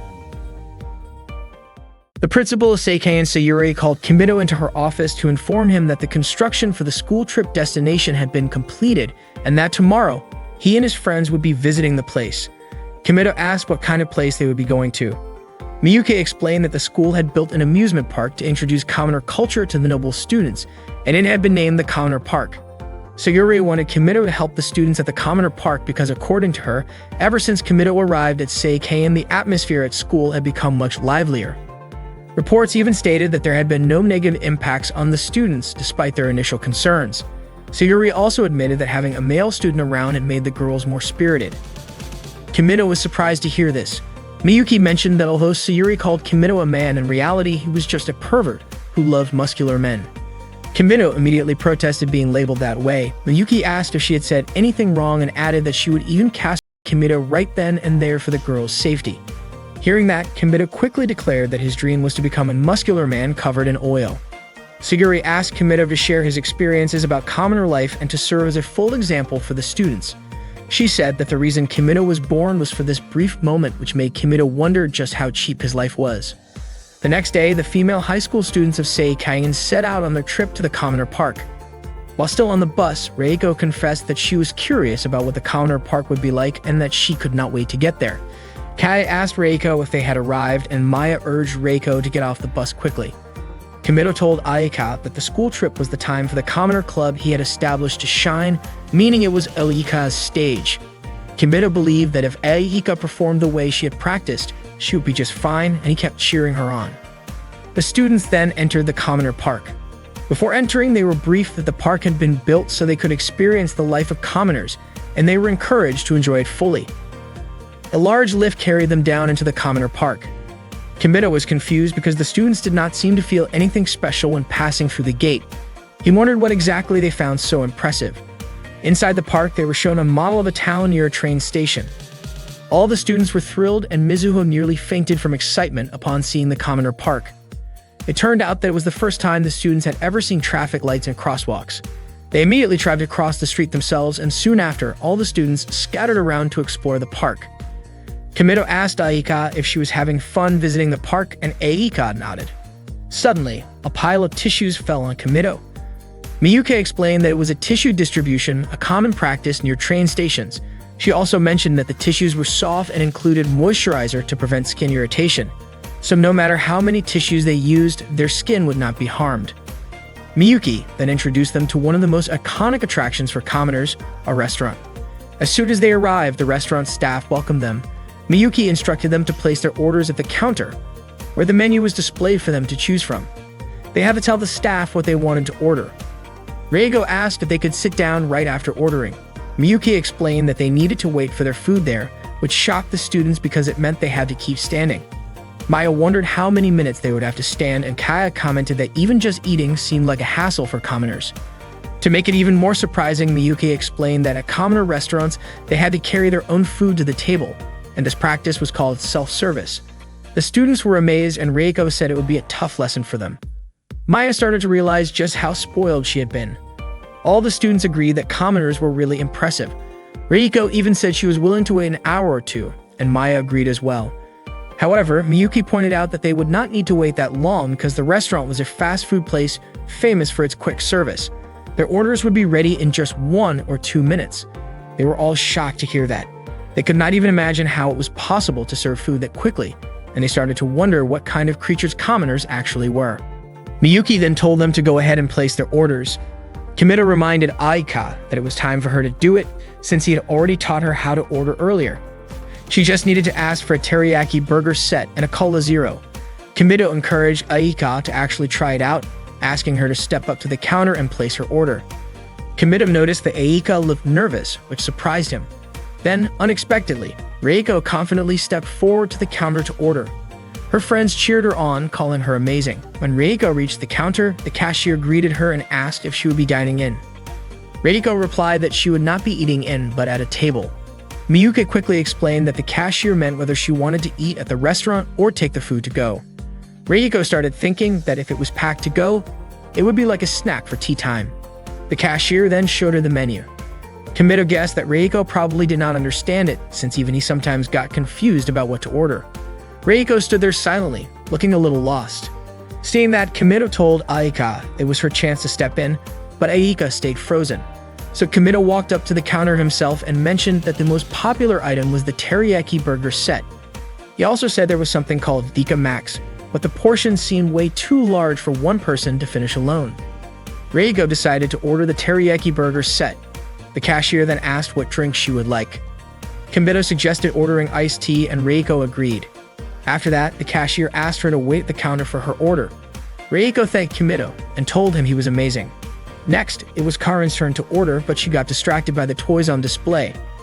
Once everyone had gotten their food, Reiko invited everyone to start eating together. Kimito found it strange that even at a time like that, Aika chose to sit by herself. Kimito took a bite of the burger and was stunned by how delicious it was. He could feel the flavor of the meat burst in his mouth with just one bite. The rich seasoning made the juices taste amazing. The beef was not overly greasy, yet it still kept its juicy goodness. For the first time, he understood what real beef was supposed to taste like. Everything he had eaten before now seemed like garbage in comparison. The softness of the bun perfectly complemented the tenderness of the meat, and the gentle aroma combined with the incredible texture made it feel like pure perfection. It felt like every grain of wheat had been crafted just to gently wrap around that burger. Eating it was like being transported to a whole new world. Kimito truly felt like he was experiencing heavenly harmony in his mouth. In his awe, he even started repeating Pythagoras over and over again. Kimito shouted that it was wrong to even call this burger Max. His friends asked him what was going on with him. Kimito admitted that while the burger was insanely good, the simple and balanced flavor of a classic cheeseburger and the unique taste that could only be found in the Dika Max made it special in a different way. More importantly, there was something about Dika Max that could not be found anywhere else. He even started wondering how much the burger actually cost, feeling like it would be strange if it was only a few hundred yen. Getting frustrated, Kimito angrily said that treating Max like that was insulting. He even challenged whoever dared to make such a burger to face him. Everyone was shocked, seeing how seriously angry Kimito looked, and they had no idea why he was so worked up. Meanwhile, Aika simply sipped her drink quietly from her seat in the corner, listening to everything from a distance. Meanwhile, Sakimori chased after Hakua, who was walking toward Kimito's room. Sakimori asked if Hakua was planning to play with Kimito, and Hakua nodded. Sakimori explained that unfortunately, Kimito had gone out with the others. They were visiting a public park together. Hearing this, Hakua just stayed silent. After visiting a fast food restaurant, the students headed to a game center. They looked amazed by the huge variety of games available there. Reiko told Kimito that she was really happy to come to the game center. Kaie invited Reiko to try the claw machine. Reiko managed to win a stuffed animal, and her friends clapped for her. Meanwhile, Arika was playing a dance game. According to Kimito, Aika was really good at dance games, but the other girls seemed more interested in the claw machines and the cute animals. Arika sat quietly by herself, so Kimito suggested that she just wait because the others would probably come over soon. Suddenly, the twin sisters showed up and asked Aika for help playing a game. However, Aika told them to leave because she wanted to go buy some juice. Kimito then stepped in and helped the twins with the claw machine. After winning a prize, Kimito gave the stuffed animal to them, and they thanked him happily. Out of nowhere, another girl asked Kimito to teach her too. She pressed the button while Kimito helped her aim. The girl was so nervous that Kimito advised her to focus on one stuffed animal and then press the other button. When their hands accidentally touched, the girl became even more flustered. Kimito gently encouraged her to move slowly and keep her eyes on the prize. After she successfully got a stuffed animal, she thanked Kimito warmly. To his surprise, more students lined up because they also wanted to be taught by Kimito. Even Reiko, who had already played in one earlier, asked for his help. Kimito and the others then moved to the dance game area. He looked around, wondering where Aika had gone since she had been there earlier. Kaya asked what the game in front of them was called. Kimito explained that it was a game where players had to dance along with the music. He asked if they wanted to give it a try and decided to demonstrate how it worked. Kimito danced according to the moves shown on the screen, impressing everyone with how well he could play. Kimito mentioned that the game could be played with two people. Two students tried playing together, but they struggled and even ended up bumping into each other. Suddenly, Arika appeared and immediately jumped into dance. She told them they needed to focus on the instructions shown on the screen. Arika danced while giving live instructions, helping her partner follow along easily. Arika and her partner managed to clear the game perfectly, earning admiration from everyone else. Aika got so excited that she did not even realize she had started chatting with her partner, something she normally tried to avoid. The others were so impressed that they started asking Aika to teach them too.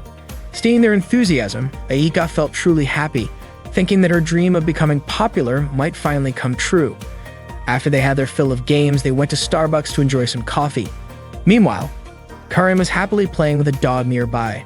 Aika smoothly recited a complicated drink order: grande hazelnut vanilla almond caramel extra whip caramel sauce rumba chip chocolate cream foamsino, without missing a beat.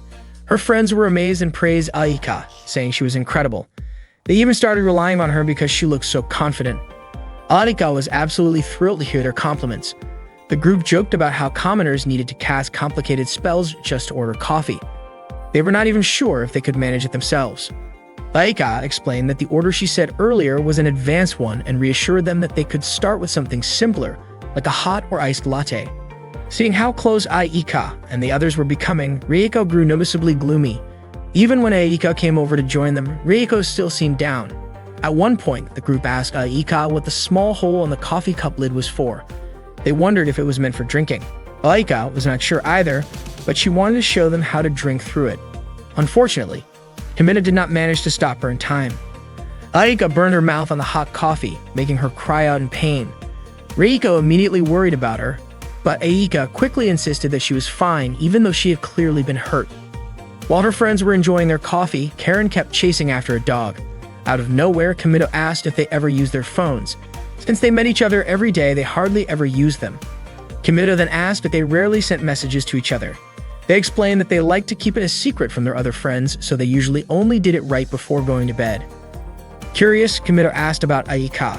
Aika said that she never did that, mostly because she had never been friends with anyone in her class before. Hearing that, the two girls offered to exchange emails with her. Aika looked a little confused, but Kimido encouraged her to accept them as her friends. Aika looked really happy and friendly. After that, everyone started competing to exchange emails with her. Seeing Aika smile so brightly made Kimido feel happy too, though Reiko looked a little down. Meanwhile, Hakuo was completely absorbed in playing with dolls, and Sakamori asked what she was up to. Aika started making a lot of friends after she opened up during the dance game. Back then, the students were still in the commoner's garden and they visited a fashion center.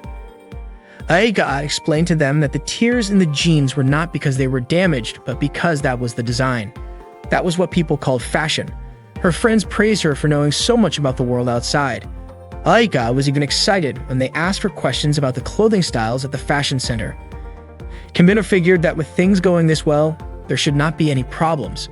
That was when he noticed Karen holding a t-shirt with the star graphic. It looked like she really wanted to wear it.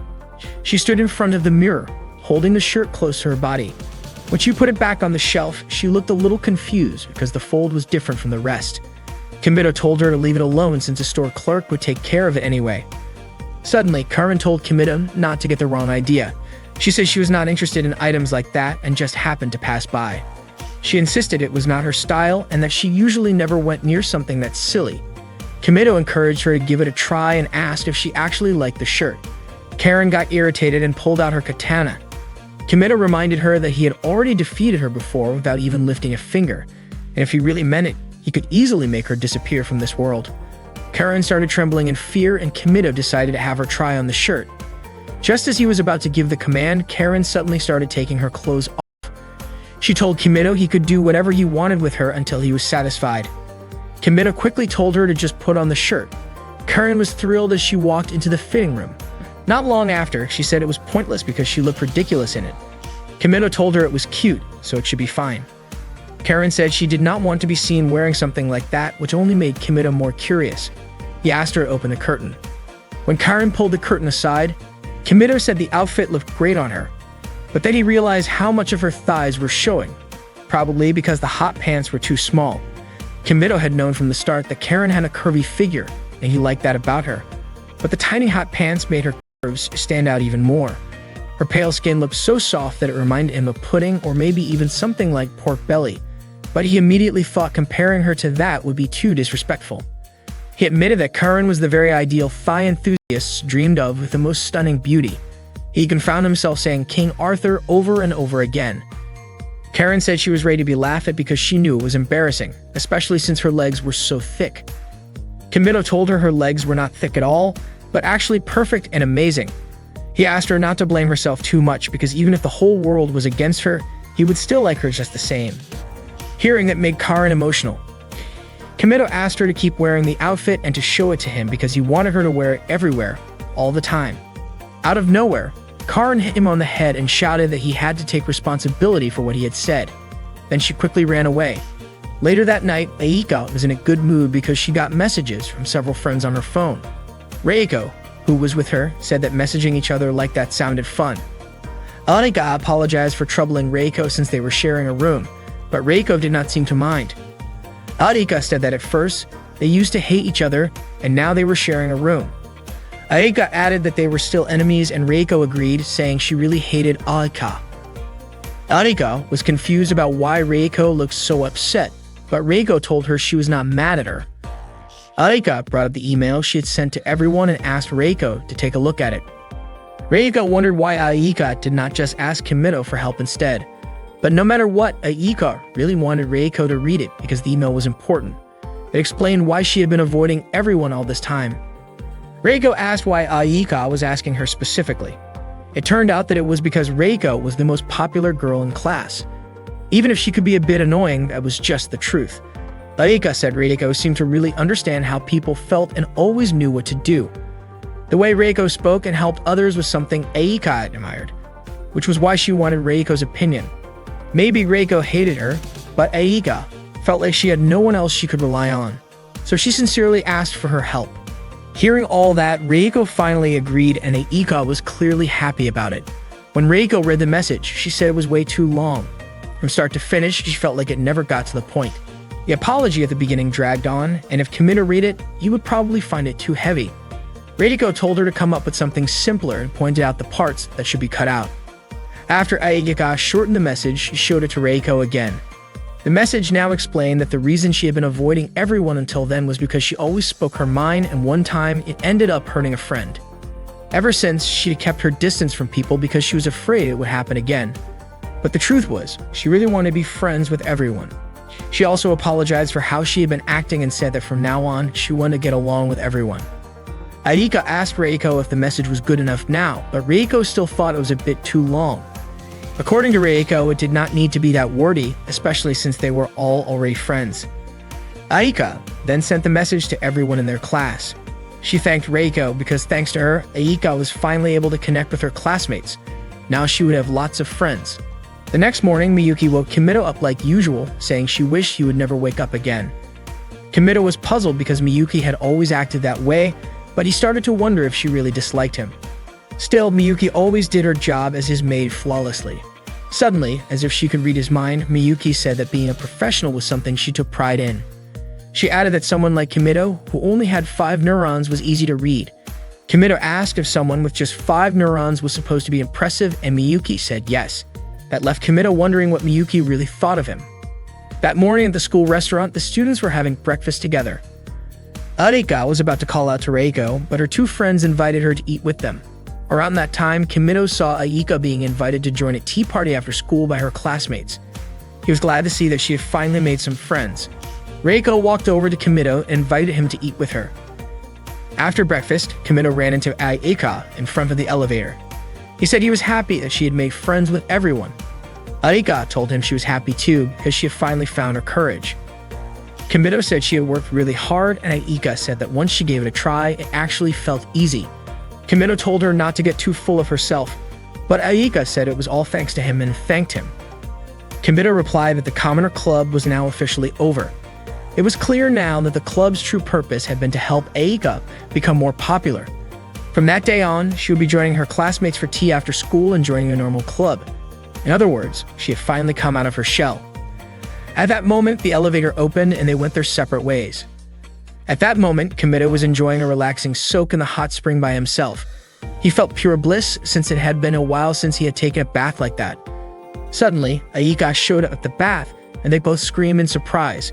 Kimito told her that the girls' bath time was supposed to be yesterday, but Aika said that everyone had agreed to bathe again in the same place. Not long after, Aika's friends arrived and apologized for making her wait so long. While that was happening, Kimito dove underwater and hid behind Aika's legs. Aika's friends invited her to get into the water already. Kimito tried to hold his breath, but when he could not take it anymore, he came up for air. Right then, Aika made a noise to keep her friends from getting suspicious. One of them asked if something was wrong, and Aika pretended she was just enjoying the hot bath. Kimito dove underwater again. He could feel the warm towel covering Aika's backside. Even though the towel was small, the sensation made him a little too excited. The softness of her thighs felt like pudding. Aika's friends pointed out that her face was turning red. Aika almost blurted out that Kimito was there, but Kimito quickly covered her mouth with his hand. He started to panic, knowing that if he slipped up even a little, Aika would probably tell them everything. One of the girls grew suspicious, wondering why Aika's hand suddenly looked bigger and was coming from such a weird angle, but they brushed it off, thinking maybe it had just imagined it. One of them asked what was going on with Kimito since Aika had mentioned his name earlier. Aika replied that it was nothing. Her friends assumed that she and Kimito were pretty close already, and they admitted feeling a little jealous. They were curious about what kind of relationship the two of them had. But Aika said that there was nothing going on between her and Kimito, and from now on, maybe things would not be the same as before. She looked a bit down, which made her friends ask what was really going on. Aika said she was fine, even though she clearly did not look it. Meanwhile, Kimito was struggling to hold his breath any longer. He knew he had to do something. Out of desperation, he suddenly reached up and grabbed one of Aika's friends. The girl assumed Aika had done it and told her that her joke had gone way too far. Aika apologized. She knew right away that it was Kimito's doing and elbowed him hard in the head. At that point, Kimito started to lose consciousness. Aika's friends eventually left the bath and walked away. Aika panicked when she realized Kimito had passed out. She quickly pulled him up and was about to give him mouth-to-mouth. She tried to convince herself that it was not really a kiss and that their lips would not actually touch. She went for it, but the first attempt did not work. When she tried again, her friends suddenly returned to the bath and caught her in the middle of it, right as she was giving Kimito mouth-to-mouth. They were shocked, and Aika panicked when she realized they had seen her. Without thinking, she said that Kimito's lips were really soft and felt kind of nice. The next morning, Miyuki woke Kimito up as usual, saying she really wished he would never wake up again. When Kimito opened his eyes, he wondered if he had passed out from spending too much time in the hot spring the day before. Miyuki reminded him that the students were supposed to gather in the lobby at 10 o'clock and that he only had 20 minutes left. She told him to hurry and get ready. Once he finished getting ready, Kimito headed to the lobby. Strangely, the other students were glaring at him with judgmental looks. He walked over to Aika and asked what was going on. Aika said it was nothing, but Kimito was sure something had happened because everyone kept staring at him. Soon after, the students began to leave the lobby. Still confused, Kimito asked Aika again what was going on. Aika finally told him that the other students thought they were dating. Kimito was confused about how they could have gotten that idea. Before he could even figure out what had happened, Karen stormed over, called him a liar, and punched him hard. She said she really hated him. That afternoon, Aika told Reiko, Hakuya, and Karen everything about what really happened between her and Kimito. Reiko asked if that meant Aika and Kimito had not kissed. Aika confirmed that they had not, which made Reiko feel relieved. She said they needed to clear up the misunderstanding as soon as possible, and she was even willing to help. In her opinion, they had to act fast by sending a message to everyone in their class. As soon as Kimito arrived, Hakuya ran up to him and gave him a hug. Aika then asked Reiko to give her a little more time, and Reiko agreed. Reiko added that if that was the case, next time she would have to be paired up with Aika again.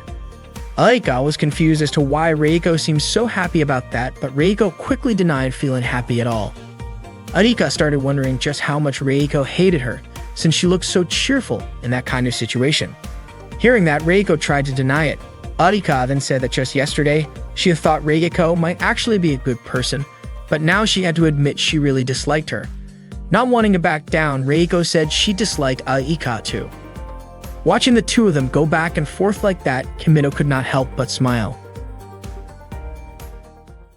Kimito told Aika about a fortune-telling app on his smartphone. Curious, Aika asked him to show it to her. When the app started up, a voice played that sounded just like Marika's, so Aika thought it was her. But Kimito explained that it was not Marika, only the same voice actor. The fortune was based on the moon's movements. According to the result, many people said that Aika had a thin mental wall, meaning she was too honest and easily hurt by small things. That was why she often craved attention from those around her. Aika said the reading was spot on. She was surprised that just her birth date could reveal so much, and she praised the fortune-telling methods of commoners for being impressive. Kimito pointed out that the reading also included a lucky color. As soon as she found out, Aika dressed entirely in green to match her lucky color. She even covered her face with green to make sure it had the full effect. She asked if she needed to cover her palms as well. Kimito said that was actually a great idea. He handed her some soybeans and told her to dance while shouting, "Beans, beans," since it was a traditional dance among commoners to celebrate the change of seasons. Aika said that nobles also used beans in their seasonal rituals. Kimito admitted it was not quite the time for a seasonal shift, but he was confident that at least half her luck would come if she did it, so she had to go through with it. Aika asked if she was supposed to use roasted beans, but Kimito insisted that soybeans were important too. He encouraged her to dance with the luck in her hands.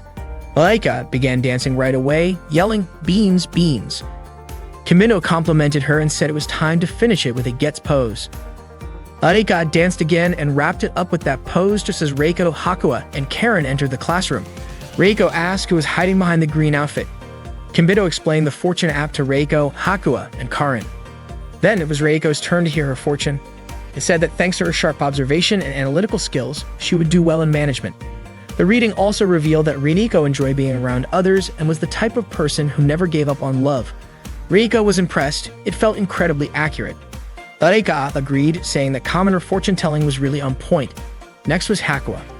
Her fortune said her passion and desires were in balance, and she only needed to improve how she managed the two. It also said she would be well-suited to becoming either a scientist or an artist. Reiko commented that the fortune-telling of commoners was truly amazing, like a glimpse into the future. Kimito added that it was true. Hakua really did fit the image of a scientist at their school. Suddenly, Karen called it all ridiculous and asked what kind of reading the app could possibly give her. She was sure something that silly could never figure her out. Kimito asked if she wanted her fortune read too. Karen brushed it off, saying it would probably be something about martial arts. Maybe something about her becoming a great warrior or someone like Miyamoto Musashi. But Kimito told her that kind of result did not exist. Instead, the app said that Karen was actually very lonely, the type of person who constantly worried about things around her, made lots of careless mistakes, and often messed things up. But her smile made people forgive her quickly. When it came to love, she needed to be a little more patient. Her biggest strength was her natural charm. After hearing it, Karen claimed the app must have gotten it wrong. But Kimito said it was almost entirely true. Karen assumed that because Kimito was the one using the app, it gave her a bad result. She snatched the phone from him and said she would do it herself. While going through the app, Karen suddenly noticed a feature that showed compatibility between people. Reiko suggested they use it to help the Commoner Club function better by seeing how compatible everyone was. Since the compatibility feature only worked between male and female pairs, they had no choice but to test it using Kimito as the match. Everyone agreed to try it. Kimito was surprised at how in sync his friends were when it came to things like this. He figured it was probably fine since it was just a game. Reiko asked Kimito to go ahead and start. Kimito said he would begin by checking his compatibility with Reiko first. Hearing that made Reiko nervous, so she suggested letting Aika go first instead, since her name came first alphabetically. Not long after, the results showed up, complete with scores. Reiko, Aika, Karen, and Hakua eagerly asked Kimito to reveal the results. Aika and Kimito got a score of 80 points. According to the result, Kimito was initially scared when he first met Aika, but over time they ended up falling in love. It said the two of them would make a great couple. Aika was overjoyed when she heard that, but she quickly covered her mouth and rushed out of Kimito's room. She came back a moment later and admitted that at first she thought the result was just about her luck in general, but it turned out it was about her compatibility with Kimito. After that, Reiko asked to get her result too, since her last name, Arisugawa, should have come first alphabetically. Aika said she hoped Reiko would get a good score, but she also thought it might be tough to beat an 80, especially since that was her own score. Reiko urged Kimito to hurry and show the result. To everyone's surprise, Reiko scored 90 points. The result said that Reiko and Kimito were highly compatible for marriage, and if they ended up together, Reiko would live a happy life after getting married. Reiko was thrilled. She never expected to get 90 points and be told she would make a great match for Kimito. Aika was not happy about it. She was convinced something must have gone wrong, or maybe Kimito had entered the wrong information. Reiko said she was just grateful that both she and Aika got high scores, and honestly, she was really happy. Then she teased Aika for only getting 80 points. Next up was Hakua. Kimito was actually really curious to see how compatible he was with her. After a short wait, the score appeared. Hakua got 50 points. The result said that the score was neither good nor bad. It also mentioned that Hakua tended to misunderstand things easily, so a relationship with her would take more effort and understanding. The result made things a little awkward between Kimito and his friends. To ease the mood, Kimito reminded them that the compatibility test was just a fortune-telling game, and he invited everyone to have some tea together. Reiko asked Hakuya if she needed her to bring some new snacks, and Aika immediately offered to go get them. Kimido was surprised because he had assumed the result would not affect Hakuya at all. He then asked Karin if she wanted to try the compatibility test too. Karin said it would not be fair if she were the only one who did not do it, but Kimido told her that if she did not want to, she should not feel pressured. Not long after, Karin and Kimido's compatibility score came out 0 points. According to the result, if Karin and Kimido ended up together, Kimido would die. Kimido was shocked, and Karin was so upset that she actually pulled out her katana and pointed it at him. Kimido admitted that the result might be spot on, judging by how Karin was reacting. Karin said she did not care. She thought their compatibility did not need a test to prove it. She already knew it would be terrible. Kimido apologized and realized he had accidentally entered the wrong birth date for Karin. He quickly corrected it and re-entered the information. This time, the score came out as 100 points. The results said that Karin and Kimido were a destined and perfect couple. It claimed they were a pair who could understand each other's mind and body on a deep level. The suggestion from the result was that starting tomorrow, Karin should begin launching an aggressive romantic approach and use all her special skills on Kimido to make him hers. Karin didn't expect that the compatibility result would score 100 points. Kimido told Karin not to think too much about it, as it was just a regular fortune-telling. Aika and Reiko agreed that the fortune was likely inaccurate and that they shouldn't really believe it. Kimido was surprised because just a moment ago, Aika and Reiko had fully believed in the results. Aika quickly grabbed the smartphone and put her data along with Kimido's and searched for their compatibility results since the previous fortune didn't align with what she wanted. Reiko didn't want to be left out, so she did the same. Not long after, Aika showed her fortune with Kimido, which said that they would ideally connect without having to say a word, while Reiko and Kimido's fortune stated that everything depended on Reiko, which Aika thought was very accurate. Reiko also showed her result with Kimido, which indicated that they were the chosen couple destined for a happy marriage. Reiko mentioned that Aika and Kimido's compatibility was due to Aika's slow way of thinking, which stressed Kimido out. They continued to argue about whose fortune was more accurate, and Karin quickly intervened. Karin said Aika and Reiko didn't need to argue, as it was very embarrassing, especially since they were debating about which fortune was the most correct. According to Karin, the true fortune usually came from the moon, with the fortune teller dressed like a sailor. However, Aika and Reiko disagreed, saying that Pantanology Hainwell was the only reliable fortune. At that moment, Kimido and Hakuya could only watch them argue. Hakuya told Kimido that she was hungry and wanted him to make her some potato cakes or hotcakes. Kimido agreed to make them and invited Hakuya to join him in the kitchen to make food together. The next morning, Miyuki woke Kimido up as usual, saying she hoped Kimido would never wake up. Kimido felt trapped in this endless loop every morning. He asked why Miyuki always acted like that, watching and waiting for him to wake up.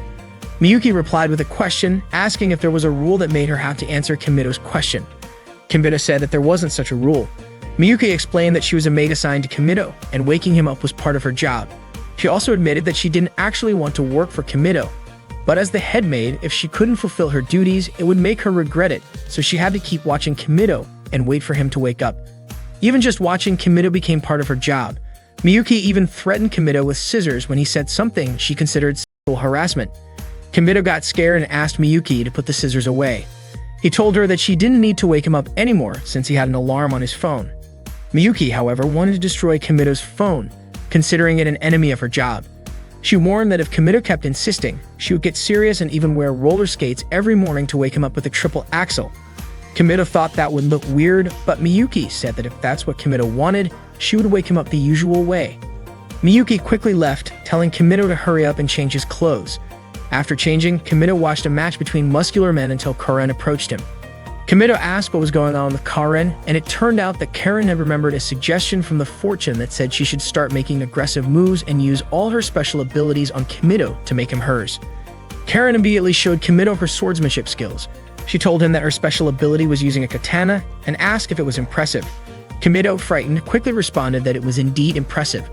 Kimido was puzzled as to why Karin suddenly decided to use her special ability. Karin noticed that Kimido's sleeve was torn and asked how that happened. Kimido explained that it was Karin's doing, and Karin promised to fix it right away. She pulled Kimido into her room because she didn't have any sewing tools. Upon arriving in Karin's room, Kimido commented that it was very simple. According to Karin, those who choose the path of the sword don't need unnecessary decorations, as simplicity and steadfastness are her motto. She asked Kimido to sit down and immediately prepare tea for him. Kimito was surprised to see a picture of a rabbit on the cup, while Karen quickly grabbed her sewing tools. When Karen opened the closet, Kimito was taken aback to find more items with rabbit designs inside. After taking her sewing tools, Karen asked Kimito to turn around. At that moment, Kimito thought Karen was undressed behind him, but she was actually wearing clothes she had bought when they went to the public park. When Kimito turned around, he was struck by how stunning Karen looked in those clothes.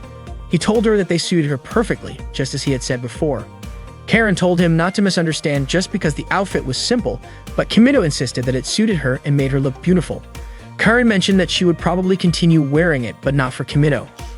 Karen then began sewing the sleeve of Kimito's shirt, and Kimito watched her, which made Karen wonder what he was thinking. Kimito said he was just thinking that Karen could make an ideal wife. Upon hearing this, Karen became nervous and even pulled at the shirt she was sewing. After finishing, Kimito praised Karen's sewing, saying it was so well done it was hard to tell it had been repaired. Karen replied that this was her best skill right after her swordsmanship. Kimito praised her, saying that even his mother couldn't sew as well. Karen asked if that meant Kimito was indirectly inviting her to meet his parents.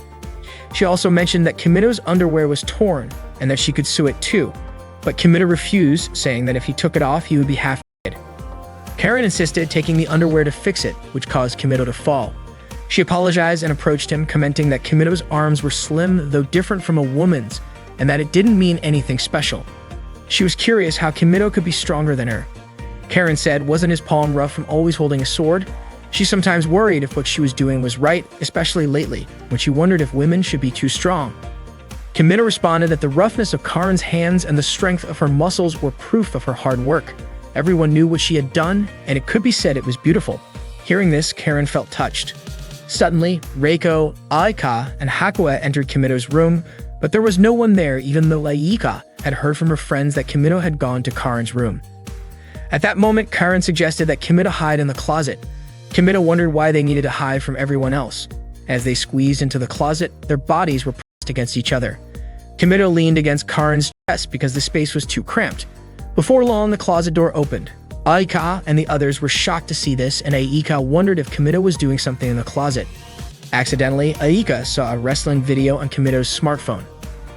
Kimito explained that it was just a prediction.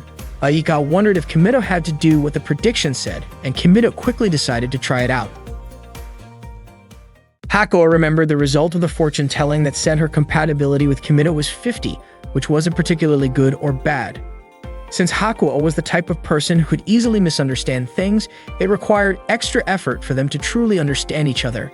Sakimori came over and asked why Hakuya hadn't eaten her food yet. She wondered if perhaps Hakuya didn't like the meal. To her surprise, Hakuya had shaped the food into Kimito's face. Sakimori then talked about Hakuya with her maid friends. Sakimori suspected that Kimito understood Hakuya better, and they thought Hakuya might be starting to mature. They decided to invite Kimito to the lab to let him in on everything about Hakuya, and they agreed to keep it a secret from her.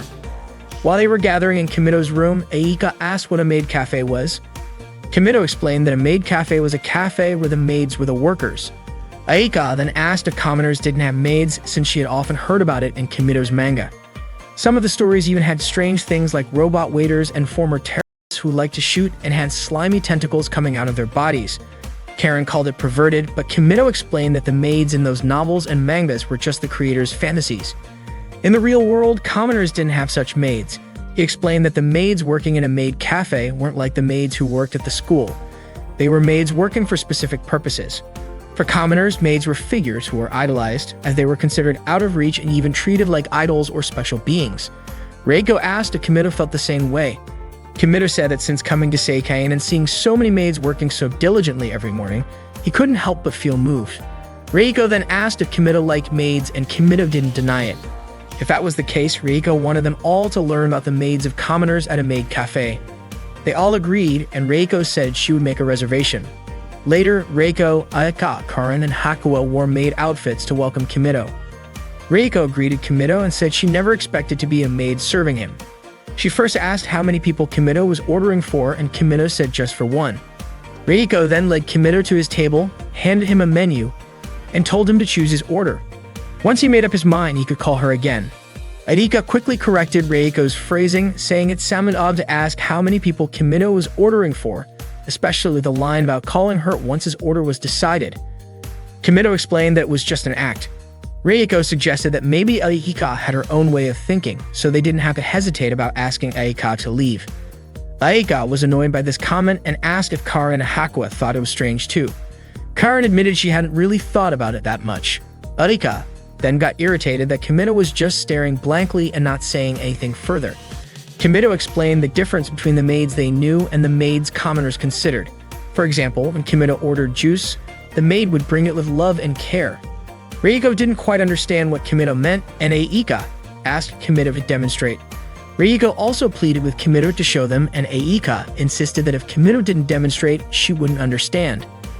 Karen immediately pressured Kimito to do it. Eventually, Kimito demonstrated how a maid would serve an order in the sweetest way possible. To their surprise, the other maids witnessed this. They immediately reported to Sakamori and the other maids, saying that Kimito seemed to be interested in maids. Meanwhile, Aika was demonstrating how a maid serves an omelet to Kimito. Aika seemed nervous as she mentioned that she put love into the omelet to make it taste better. She then imitated the gesture that Kimito had shown earlier, admitting that she couldn't do such an embarrassing thing. Kimito told Aika to apologize to him and all the maids at the cafe. Karen suggested she would draw something on the omelet with sauce. Karen drew a rabbit head on top of the omelet, and Kimito remarked that Karen's drawing was actually quite good. Meanwhile, Hakua, who was named, started writing formulas on the wall. Arika quickly approached and put Hakua's clothes back on. Suddenly, Karen's rabbit head drawing looked a bit creepy because there was too much sauce poured on it. At that point, Kimito asked Hakua to play a game. Hakua then played rock, paper, scissors with Kimito. In the first round, Hakua lost and then she tried again, only to lose once more. Hakua was about to play again when Kimito told her there was no rule that the maid had to win. Reiko told Hakua that there were more fun games to play. She then asked Kimito what the next game would be. Kimito suggested they could either sing or dance. Reiko, who loved singing, asked Kimito if she could sing for him. Arika got upset and wondered why Kimito would say something like that, but Kimito didn't understand what Aika meant. Reiko was about to perform her best song, but Aika quickly stopped her. However, Reiko insisted on singing Ave Maria. To everyone's surprise, Reiko's voice was not only off-key, but also terribly loud, to the point that it shook the entire room. Kimito quickly saved Hakua, who almost got hit by the chandelier. Kimito had no idea what Reiko was doing, and Aika tried to stop her, but all the glass in the building shattered because of Reiko's voice. Aika said Reiko's singing sounded like an ambulance siren. Reiko, surprised, said that everyone had always praised her singing voice, so she couldn't understand why Aika would say such a thing. Arika thought that everyone had only been pitying Reiko and that her performance had ruined all the points she had earned. Reiko then asked Kimito for his opinion on her singing, but before he could answer, a pair of underwear landed on Kimito's head. At that moment, Hakua was still writing formulas on the table. Karen suggested they all continue their argument, and she was willing to take care of Hakua. However, seeing Karen grin like that at Hakua, Kimito wouldn't let her touch Hakua. Just then, Sakamori entered and saw the chaos. The maids began cleaning the place up. Sakamori told Reiko, Arika, and Karen to change clothes and return to their rooms as their maid uniforms would be cleaned by the other maids. Kimito remarked that maids at Seikangen were different because the maids at the cafe didn't clean up, wash clothes, or wake anyone up in the morning. In other words, they only served orders and acted cute without dealing with personal matters. Karen was puzzled and wondered how that could be called being a maid. Reiko asked if Kimito liked commoner maids, and Kimito replied that he didn't hate them. The next day, Sakamori approached Kimito, who was relaxing in the back garden. Kimito thanked Sakamori and said that real maids were truly amazing. Sakamori then asked if Kimito would like to watch the maids work, and Kimito agreed to go along. Sakamori led Kimito to the lab. Kimito commented that the lab was quite large and asked if the maids didn't find it troublesome to clean it. Sakamori said it wasn't difficult at all. She guided Kimito around the lab. First, she showed him Hakua's research area where they saw Hakua working hard on programming. After a while, Hakua began taking off her clothes while writing formulas. Soon, a group of maids arrived. They were Hakua's employees who would record her notes and tidy things up. Once Hakua finished writing, the maids recorded her notes. Sakamori immediately told the maids that Kimito was there, and they were surprised, quickly putting Hakua's clothes back on. Hakua quickly approached Kimito and Sakamori. Kimito praised Hakua for being so capable and even said that she was pretty cool. Sakamori asked Hakua to take Kimito on a tour. Kimito mentioned that he was actually interested in seeing the maids, and Hakua immediately took his hand. which moved the maids deeply. Sakamori told Kimido not to worry about them. Hakuo led Kimido around and took him to a room called the Sandbox, a place she used when she wanted to change her atmosphere. Kimido complimented the sandcastle Hakuo had made. Hakuo grabbed a bucket and a shovel, inviting Kimido to play together. Hakuo then sat on Kimido's lap, which once again made the maids emotional. Sakamori mentioned that the maids were on their break since they also needed rest. She told Kimido not to pay them any mind. At that moment, Hakuo wanted to build a sand house and asked Kimido to help. She compared her small hands to his much bigger ones. Hakuo stretched out her fingers and Kimido teased her, saying it wouldn't make her hands grow bigger. Hakuo blushed and gently hit his hand, which made the maids feel moved again. Sakamori reminded Kimido not to mind the maids. Once the sand house was finished, Sakamori reminded Hakuo it was time for lunch. Kimido asked if Hakuo wanted to eat, and she nodded. Sakamori told him there was a staff canteen and invited him to eat there, mentioning that serving Hakuo's friend was also part of the maid's duties. Hakuo took Kimido's hand, and they walked toward the staff canteen, with the maids following behind them. It turned out that it was also the maids' lunchtime, and they asked Kimido not to pay them any mind. When they arrived at the canteen, they were surprised to find that they had run out of plates, so Kimido had to share a plate with Hakuo. Their meal was an omelette with their names written on top along with a heart-shaped drawing. Sakamori explained that the maids always drew hearts on the food. Kimido felt a little awkward seeing his name paired with Hakuo's. He asked Sakamori for a smaller plate, but she said they had run out of those too. Kimido pointed out that he saw a stack of plates, but one of the maids had dropped them all. Sakamori apologized, saying the plates had all fallen. Kimido remarked that it seemed intentional, but Sakamori explained that the maids in the lab had a lot of mental pressure, which sometimes caused their stress to overflow. She then invited Kimido and Hakuo to continue eating together. Kimido started feeding Hakuo, which deeply moved the maids. They were happy to see how close Kimido and Hakuo were. When Kimido noticed that the maids were watching them, it once again asked him not to mind them. There was only one spoon on the table, so Kimido asked for another, but Sakamori said they were out of spoons as well. She then joked that they might as well continue their indirect kiss by sharing a spoon. Kimido was puzzled by her words, and Sakamori explained that miracles could change fate, which is why it was called a miracle. Kimido reached for a spoon from the rack, but a maid standing nearby accidentally knocked all the spoons over. Sakamori apologized, explaining that the maid had become fearful whenever she saw silverware. Kimido wondered if she should see a doctor. Hakuo fed Kimido some food, and Kimido eagerly accepted, saying it tasted really good. One of the maids almost fainted from the closeness between Kimido and Hakuo. Soon after, Sakamori brought them a drink. To their surprise, it was just one glass with 2 straws in the shape of hearts. Sakamori explained that it was the only kind of straw they had.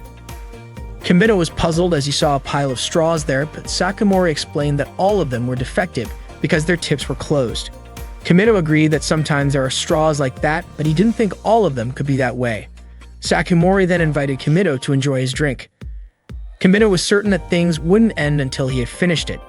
As Kimido drank while facing Hakuo, the maids became excited. Sakamori remarked that seeing Hakuo and Kimido together made it seem like they were dating. Kimido suddenly realized that, until now, he had only seen the top of Hakuo's head because she always sat on his lap. He had never noticed that Hakuo actually had a beautiful face. Just then, Miyuki arrived, surprising the maids. Kimido was curious if Miyuki, as the head maid, was really that impressive. Miyuki told Sakamori that the official verification request from the company had arrived, but since there was no response from the lab, it had been sent directly to her. The maids quickly scattered. Kimido asked if he and Hakuo should leave as well, but Hakuo just left him behind. That evening, Kimido apologized to Sakamori for staying too long in the lab and making Miyuki angry. Sakamori reassured him not to worry about it and asked if Kimido was starting to understand. Kimido admitted that honestly he didn't fully understand the maid's work, but he was happy to have seen a side of Hakuo that he had never known. Hearing this, Sakamori was pleased and suggested that Kimido visit the lab again next time. That night, Sakamori and the maids celebrated together because their plan had been a huge success. The maids were probably still surprised by Miyuki's sudden appearance. One of the maids asked if anyone knew why Miyuki had chosen Kimido to be the counter sample. Some knew there had been other candidates, but Miyuki had picked Kimido. Perhaps Miyuki felt something special or something like that. Sakamori explained that Kimido actually had a good reputation. The maids agreed to thank Miyuki for choosing Kimido, and from then on, they would make everything even more dramatic. Aika visits Kimito's room because he had asked her to speak with him privately. Aika asked what the reason was for Kimito wanting to be alone with her. Kimito replied that it was better to talk to Aika alone. Aika then asked if that was the reason Kimito had told the others that he was busy and that the club activities were canceled for the day. Kimito admitted that it was true. Hearing this, Aika immediately looked nervous. Kimito asked why she seemed so nervous, especially since they had known each other for a long time and she shouldn't be nervous anymore. Aika didn't quite understand the meaning of Kimito's statement. Kimito asked Aika to sit on his bed and handed her a gift. Of course, Aika initially refused and asked why Kimito was giving her a gift. Kimito said he just wanted to give it to her, and then urged her to open the gift. When Aika opened it, she found that it was a yellow outfit for a man. Kimito gave it to her because Aika had once said that she really wanted to be popular. According to Kimito, this was the right time to help her seriously. He said that this outfit was a secret weapon for becoming popular, so if Aika wore the yellow outfit and did the gets move, she could become popular very quickly. Aika asked what gets meant. Kimito explained that gets was a greeting commonly used by common people. Aika became suspicious of Kimito because he had pranked her before. Kimito admitted that he had pranked Aika once or twice, but this time he was serious. He showed her a photo on his smartphone of a man in a yellow outfit doing the gets move. The man's name was Dandy Sakano, and he was the creator of Gets. Thanks to Gets, Dandy Sakano had become famous nationwide. Kimito also showed that there were 388,000 pages on the internet about Dandy Sakano. Aika was shocked to hear that, especially when her search reached 781,000 results. She didn't expect Dandy Sakano to be that famous. Aika also saw that many people on the internet were doing gets. Kimito explained that among common people, gets had become popular, almost like a greeting between friends, a sign of friendship. The comedian who made gets famous was Dandy Sakano. Aika asked what a comedian was, and Kimito explained that a comedian was someone whose job was to make everyone smile. Aika thought that was impressive. Kimito asked if Aika knew what she needed to do now, and Aika agreed to wear the yellow outfit right then and there. After Aika put on the yellow outfit, Kimito called her Dandy Aika.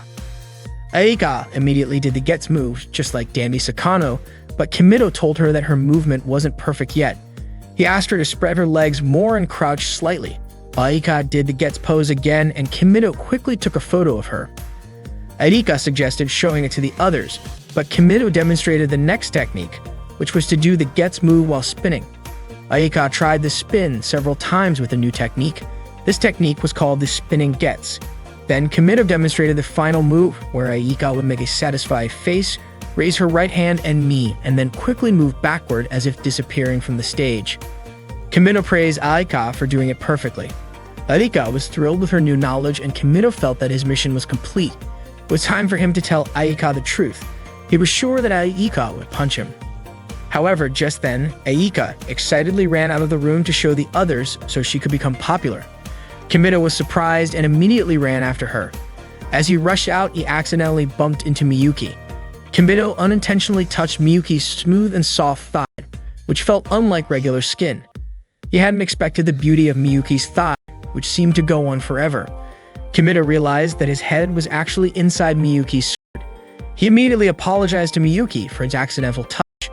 Miyuki said that being touched wasn't a problem of where it happened, but more about who did it. These two things had very different meanings, and thanks to Kimito, she now understood. She thanked him. Miyuki then asked if she could report it to the counseling office.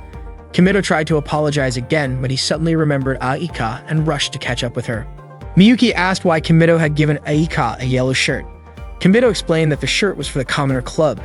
Miyuki then asked if Kimito's preferences had changed and whether he wanted to approach a girl based on the kind of appearance he liked. Kimito quickly denied it and tried to reassure Miyuki that he only liked muscles.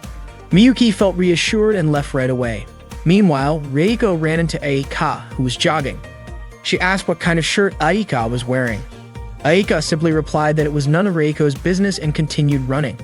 However, Reiko chased after her, irritated by Aika's response. Aika called Reiko strange for the way she ran, but Reiko said it was Aika's shirt that seemed strange to her. Aika arrogantly replied that the shirt she was wearing was the one commoners dreamed of, and then she demonstrated the Gets gesture, which was a famous greeting in the commoner community. She also explained to Reiko that the shirt she was wearing belonged to a comedian named Dandy Sakano, who created the gets gesture. Reiko asked if Kimido had told her that. Arika confirmed that Kimido had given her the yellow shirt, which made Reiko feel hurt. Arika then asked what Reiko thought of the yellow shirt. Reiko admitted that yellow was indeed a cheerful color and that Arika looked good in it. Moreover, the fact the shirt was given to Arika by Kimido made Reiko feel a little envious. Arika suggested that Reiko ask Kimido for one, or she could even ask Kimido to get one for her. Reiko thanked Arika and said that at first she thought gets was something Arika had created herself. Arika explained that gets was performed by 781,000 people worldwide, which shocked Reiko. Reiko then tried to do the gets gesture, but Arika said it looked bad and showed her how Dandy Sakano did it. Afterward, Arika taught Reiko how to do gets properly. They both did it together, and Reiko didn't expect to succeed at such a commoner gesture, but she found it felt liberating. Reiko suggested they teach their friends the amazing commoner greeting.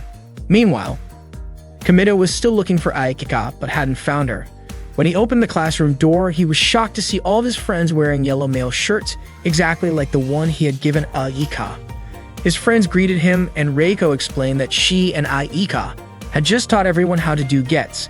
Arika proudly said that everyone had managed to do it and that they could now be friends with commoners. Reiko then asked everyone to show Kimido the gets gesture. Later that afternoon, when Reiko was about to enter Kimido's room, she overheard him on the phone with a friend. She heard Kimido saying that since he arrived at Seikane, he realized that men were better, and that when talking to women, one had to be careful, but with men, anything could be discussed. Kimido also mentioned that he was missing the smell and muscular bodies of men and that he was homesick. Reiko was shocked by what she heard and immediately ran off. Reiko then told Aika, Hakua, and Karen what she had overheard while they were having tea together. Reiko mentioned that Kimido seemed bored in a place where only women were present and that he wanted to meet men.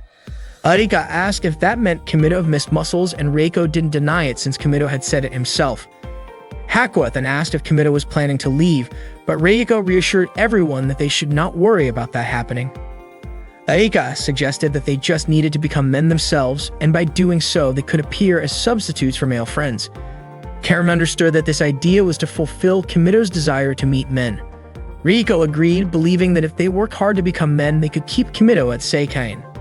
Reiko then asked what they should do first.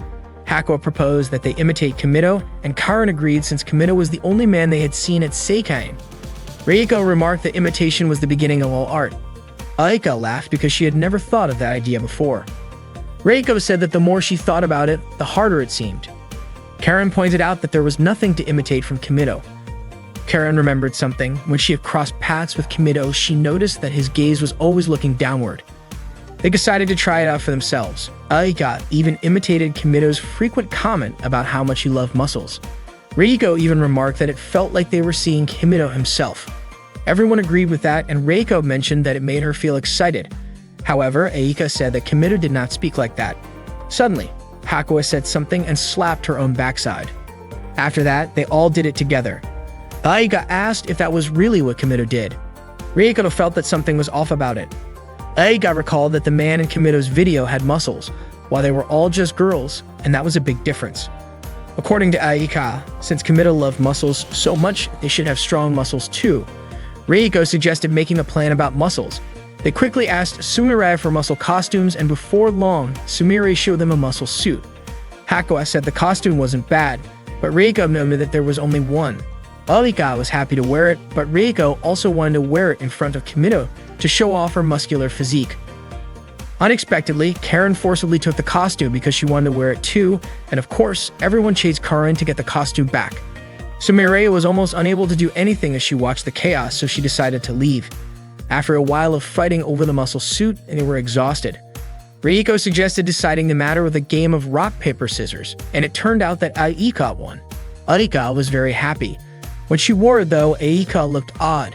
Reiko said she did not see her as a macho princess, and Hakua agreed, mentioning that it looked strange because of Aika's hairstyle. Reiko suggested that Aika should have a hairstyle like Kimido's. Karen said that if Aika really wanted to look like a man, she should not do it halfway. Karen recommended that Aika wear a homage style like the samurai because Kimido had once told her that every Japanese man wanted to become a samurai. Reiko also advised Aika not to wear a skirt since men wore pants. Then they decided to give Aika a mustache to make her look more masculine. After that, Rieko suddenly remembered something important. She had heard Kimido mention that you really missed the smell of a man's body and muscles. Aika pointed out that a man's body odor was also important, and Rieko asked what a masculine scent was like. Aika said it might smell like meat, and Karin agreed. Rieko asked how they could get that kind of body odor, and Hakuya suggested they might use yakiniku seasoning. After they got the yakiniku seasoning, they prepared to apply it. Karin mentioned that the smell was very strong, but Rieko said it smelled like masculinity. Aika was confident that if they wore it, they would have a manly scent. Rieko then applied the yakiniku seasoning to her friends. Meanwhile, Kimido was relaxing in his room. Before long, Aika knocked on the door and opened it to enter Kimido's room. Aika, Reiko, Karin, and Hakuya all entered dressed in male costumes, the scent of yakiniku seasoning. They spoke to Kimido in loud voices, trying to sound like men. Aika even greeted Kimido with the word miss, which surprised Kimido. He admitted that he wasn't a miss, and asked why they smelled like yakiniku seasoning and looked so strange. Kimido asked what was going on. Aika explained that they had done all this because Kimido was going to leave. Kimido was surprised by this. Aika reminded him that he had said he no longer liked Seikei in school and would leave. Rieko also mentioned that Kimido was probably bored since there were only girls at the school. Because of that, they were willing to take the place of the boys. Kimido told them that their outfits were strange, but he thanked them and assured them not to worry, as he would stay at Seikei. Upon hearing this, they were all happy and relieved. That afternoon, Kimido was walking back to his classroom. Along the way, he passed by a few students and smiled at them. When he arrived, he found Reiko already there, and he asked why she was in the classroom. Reiko said that their class was running low on chalk. Kimido then asked if it was her turn for classroom duties that day. She explained that it was just something she wanted to do, so the teachers would feel comfortable while teaching. Reiko turned the question around and asked why Kimido had come to the classroom. He said that he had forgotten to bring his pencil case. Reiko was a bit surprised since Kimido was usually very disciplined. Just then, a strong breeze blew through the open windows, causing the curtains to flutter. It revealed a beautiful view of the late afternoon sky. Kimido mentioned how clean the air was in that area. Reiko asked if the sky Kimido was used to seeing did not look like that. Kimido said that the sky in his city was not as beautiful as the one at Seikei Academy. Still, even after hearing that, Reiko said she really wanted to see it someday. As the wind blew again, Kimido looked at Reiko, which made her feel shy. She quickly pulled the curtain shut. Reiko said that seeing the sky in Kimido's city felt impossible for her. Kimido told her that if she ever needed help, he would do whatever he could. Reiko smiled and said that in return, she would teach Kimido everything she knew about flower arranging, since he had scored low in that class. She wanted the lessons to be just the two of them, without the others around. Kimido said that would be a big help, and he agreed to it. Reiko asked if they could do it tomorrow, on Saturday, or the day after, on Sunday. Kimido said he was fine with either day. Then Reiko asked if she could make one more request. She wanted him to call her by her first name, just like everyone else did. Unfortunately, Kimido said it did not feel right to do that with her. Reiko gently insisted, and Kimido said he would think about it. The next day during the Commoner Club meeting, Aika asked what they were going to do that day. Kimido turned to Reiko and asked if there was anything she wanted to do. Instead of answering directly, Reiko reminded him about the promise they made the day before. Aika immediately became curious about what kind of promise that was. Reiko said it was a secret, which clearly annoyed Aika. Karin admitted that she was not that interested in knowing, but as a fellow club member, she would appreciate even a small piece of information. In her opinion, when it came to information warfare, even a little could be the difference between winning and losing. Still, Reiko insisted that it was a secret between her and Kimido. Aika pressed her again, trying to get her to spill the secret. Not long after, Sumire showed up and told Reiko that her mother, Hoko, and her older brother, Misaomi, had come to visit. They were waiting for her in the principal's office. Reiko was surprised by how sudden it was and asked Sumire if she had known about it beforehand, but she had not.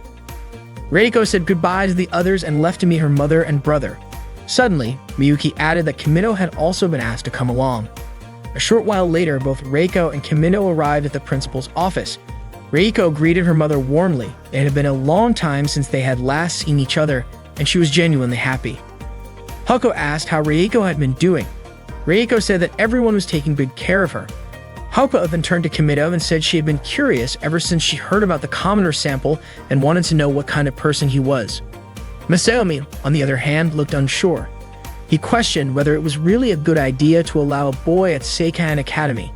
He was seriously worried something might happen to Reiko. Siguri tried to calm him down, telling him not to worry so much. Still, Masaomi asked Reiko directly if she was really okay and if anyone had touched her. Reiko told him that everyone had treated her kindly. Hearing that, Masaomi finally seemed relieved. But Kimido got the feeling that Masaomi's expression was saying something else, something like, "My little sister is the cutest girl in the world." Sure enough, not long after, Masaomi said something very similar out loud. Suddenly, Masaomi told Kimido to stay away from Reiko. Reiko got upset because her older brother had spoken rudely to Kimido, and she told him to apologize. She even said that if Masaomi did not apologize to Kimido, she would not speak to him at all. Miyuki tried to reassure Masaomi, saying there was no way Kimido would ever do anything that could threaten Reiko or anyone else. Masaomi was confused about why Miyuki would say something like that. According to her, Kimido was not like other guys because he was only interested in well-sculpted male muscles. Masaomi was shocked to hear that, especially since Kimido immediately walked up to him and complimented his build. Masaomi quickly pushed Kimido's hand away and said that letting Reiko get close to someone as indecent as Kimido was not good for her studies. He admitted that he had a big problem with it. At that moment, Haruka stepped in and scolded Masaomi for causing trouble for others. She told him to sit down and calm himself. Then out of the blue, Haruka said that Reiko's marriage had already been arranged. Reiko was going to marry Mr. Satoshi from the Konoe family. The family meeting would take place the following Monday, so Reiko would be sent home with her mother that day. Haruka said she had received the proposal after the New Year's party. The Konoe family, just like theirs, came from the Goseng bloodline. Satoshi had graduated with honors from Stanford's graduate business program. Reiko was stunned when she heard that and looked at Kimido. Haruka said she was glad she had gotten to meet Kimido that day. After that, Kimido left the principal's office. Apparently, Seikain Academy used to be a place where people came to find future wives. Parents who had sons would come to the school and watch the students. If they spotted a girl they thought was a good fit, they would visit her family and ask for an engagement. Once things were decided, the girl would leave the school and stay at home until graduation, so she could focus on the engagement process. Kimido asked if that kind of thing was normal. According to Ayaka, it was not common anymore, but for a family like the Arisugawas, it was still possible. Then Ayaka asked why Kimido was thinking so hard about it. He wanted to know if Ayaka, Kari, and Hakwa thought it was really okay. Because to him, it felt wrong making a decision without involving the person it was about, suddenly showing up to say everything had been decided and telling them to pack up and go home the next day. It just felt wrong, like everyone was ignoring Reiko's own feelings. Ayaka, Hakwa, and Karen agreed. Kimido asked if Ayaka or Karen were in Reiko's shoes, would they be okay with being forced into a marriage like that? Ayaka wondered if Kimido was thinking about canceling Reiko's engagement, but Kimido said it was not about canceling it. He just felt like Reiko did not actually want to go through with it. Karen asked how he knew that. Kimido said he did not know for sure. He just had a feeling. Then Ayaka asked what he planned to do. Kimido decided they should go talk to Masaomi. He told the others that Masaomi was Reiko's older brother. Suddenly, Masaomi asked Kimido to take out his phone because he wanted to give him his email. But when Kimido pulled out his phone, Masaomi got mad and demanded to know why it was not a Galapagos-style phone. Right then, Haruka called out to Masaomi, saying it was time to leave. Masaomi grumbled that it was pointless, said a few annoyed words to Kimido, and quickly left to catch up with his mother. Kimido was still confused about what Masaomi's deal was. Kimido and the others headed back to his room to continue their Commoner Club activities. Ayaka asked what they should do for the next meeting. Kimido said it was usually Reiko who decided that kind of thing. That was when they started to feel how much they missed her. In class, Ayaka no longer had a reading partner because she had always read with Reiko. Karen, Hakua, and even Kimido all felt that same emptiness without her around. Ayaka said she thought she needed to talk to Reiko. She told Hakua and Karen that she was not feeling worried or lonely, but she still believed it was not right for someone to just leave the Commoner Club like that without saying a word. Ayaka said she would call Reiko that night, but Karen pointed out that Reiko was no longer at Seikain Academy, so that would not be possible. That was when Ayaka realized that Reiko's phone only worked while she was at school. Hakua quickly handed her phone over, which had already been unlocked, so it functioned like a regular phone. Ayaka thanked her. That same night, Ayaka called Reiko and said she had heard about the engagement. Reiko asked what Kimido had said about it. Aika told her that Kimido believed it was wrong to ignore the wishes of the person involved. Then Aika asked what Reiko was planning to do. Reiko admitted that she felt she had to follow in her mother's footsteps. That was why she had been learning how to carry herself and toughening up mentally at Seikane, just like her mother, her grandmother, and the others had done before her. Arika asked if that included her marriage too. Reiko said the Arisugawa family placed a lot of importance on tradition, so they always followed through with it, even now. Reiko mentioned that it was actually the first time she and Aika had talked over the phone, even though they had fought so many times in the past. All of that felt so distant now. Reiko admitted it might sound a little weird, but she enjoyed the conversation and she promised she would stop by Seikane to see Aika again. Aika asked her not to say something like that. She even asked who was going to be her partner during gym class and outdoor training if Reiko left. Without Reiko around, she would not have anyone by her side and she did not want that. That was why Aika insisted that Reiko should stay at Seikane. She strongly opposed the engagement. To Aika's surprise, Reiko also did not want to leave school or be separated from everyone because she wanted to stay with Karen, Hakuya, and Aika. But she just did not know what to do. Aika told her to stay calm because she and the others would figure something out. The next day in Kimido's room, Aika was acting strange, which made Kimido suspicious that she was hiding something. He asked her what was really going on. Aika looked so nervous that it was hard for her to say anything. Kimido guessed she knew something about Reiko, so he asked her to just tell him already. Aika finally said that Reiko did not actually want to leave school or be separated from Karen, Hakuya, herself, or even Kimido. So Aika ended up saying that she and the others were going to do something to help Reiko, although at the time she had no idea what that something was going to be. Just then, Karen and Hakuya walked in and overheard the conversation. Karen said that if that was the situation, then the only thing they could do was ask directly. Aika had no idea what Karen meant by that. Kimido guessed that maybe Masaomi had wanted to help them before because he seemed like a major scion. Kimido also figured that Masaomi would probably oppose the engagement, if only they had gotten his email at the time. Unexpectedly, Hakuya said she already had Masaomi's email. He had even sent her a message saying he would come pick them up and take them to the location because he also wanted to cancel the engagement. Suddenly, Karen said that maybe this mission was her responsibility. Kimido tried to stop her, and Aika asked if Karen really had the guts to try and cancel an engagement between the Arisugawa family and the Konoe family. That was when Karen realized what scary thing she had just said. The four of them fell silent, frozen by the thought of what they would be up against if they seriously went through with trying to cancel the engagement. Seeing his friends start to lose hope, Kimido decided to step up and said that they should leave this task to someone like him, someone from the commoners. That night, the four of them snuck out of Seikane Academy. They even crawled through the grass so the guards would not catch them. Unfortunately, just as they reached the parking area, they got caught by Miyuki. She asked what the four of them were up to. Miyuki assumed that Kimido was teaching the young ladies how to train their muscles at night. Kimido denied it and brought up Reiko's name. Miyuki figured they were just doing something related to the Commoners Club and said it was none of her business. Miyuki asked why they had left Seikane High School. Kimido explained that Reiko was a member of the Commoner Club. As soon as Miyuki heard that, she quickly walked away, and the four of them felt relieved. They continued with their plan and ran into Sumire, who told them to get into the car right away since Masaomi was already waiting inside. To their surprise, the two men sitting in the front seats were the same muscular guys who had kidnapped Kimido before. Masaomi then gave the signal for the driver to start the car, and they were all set to head to the Arisugawa family residence.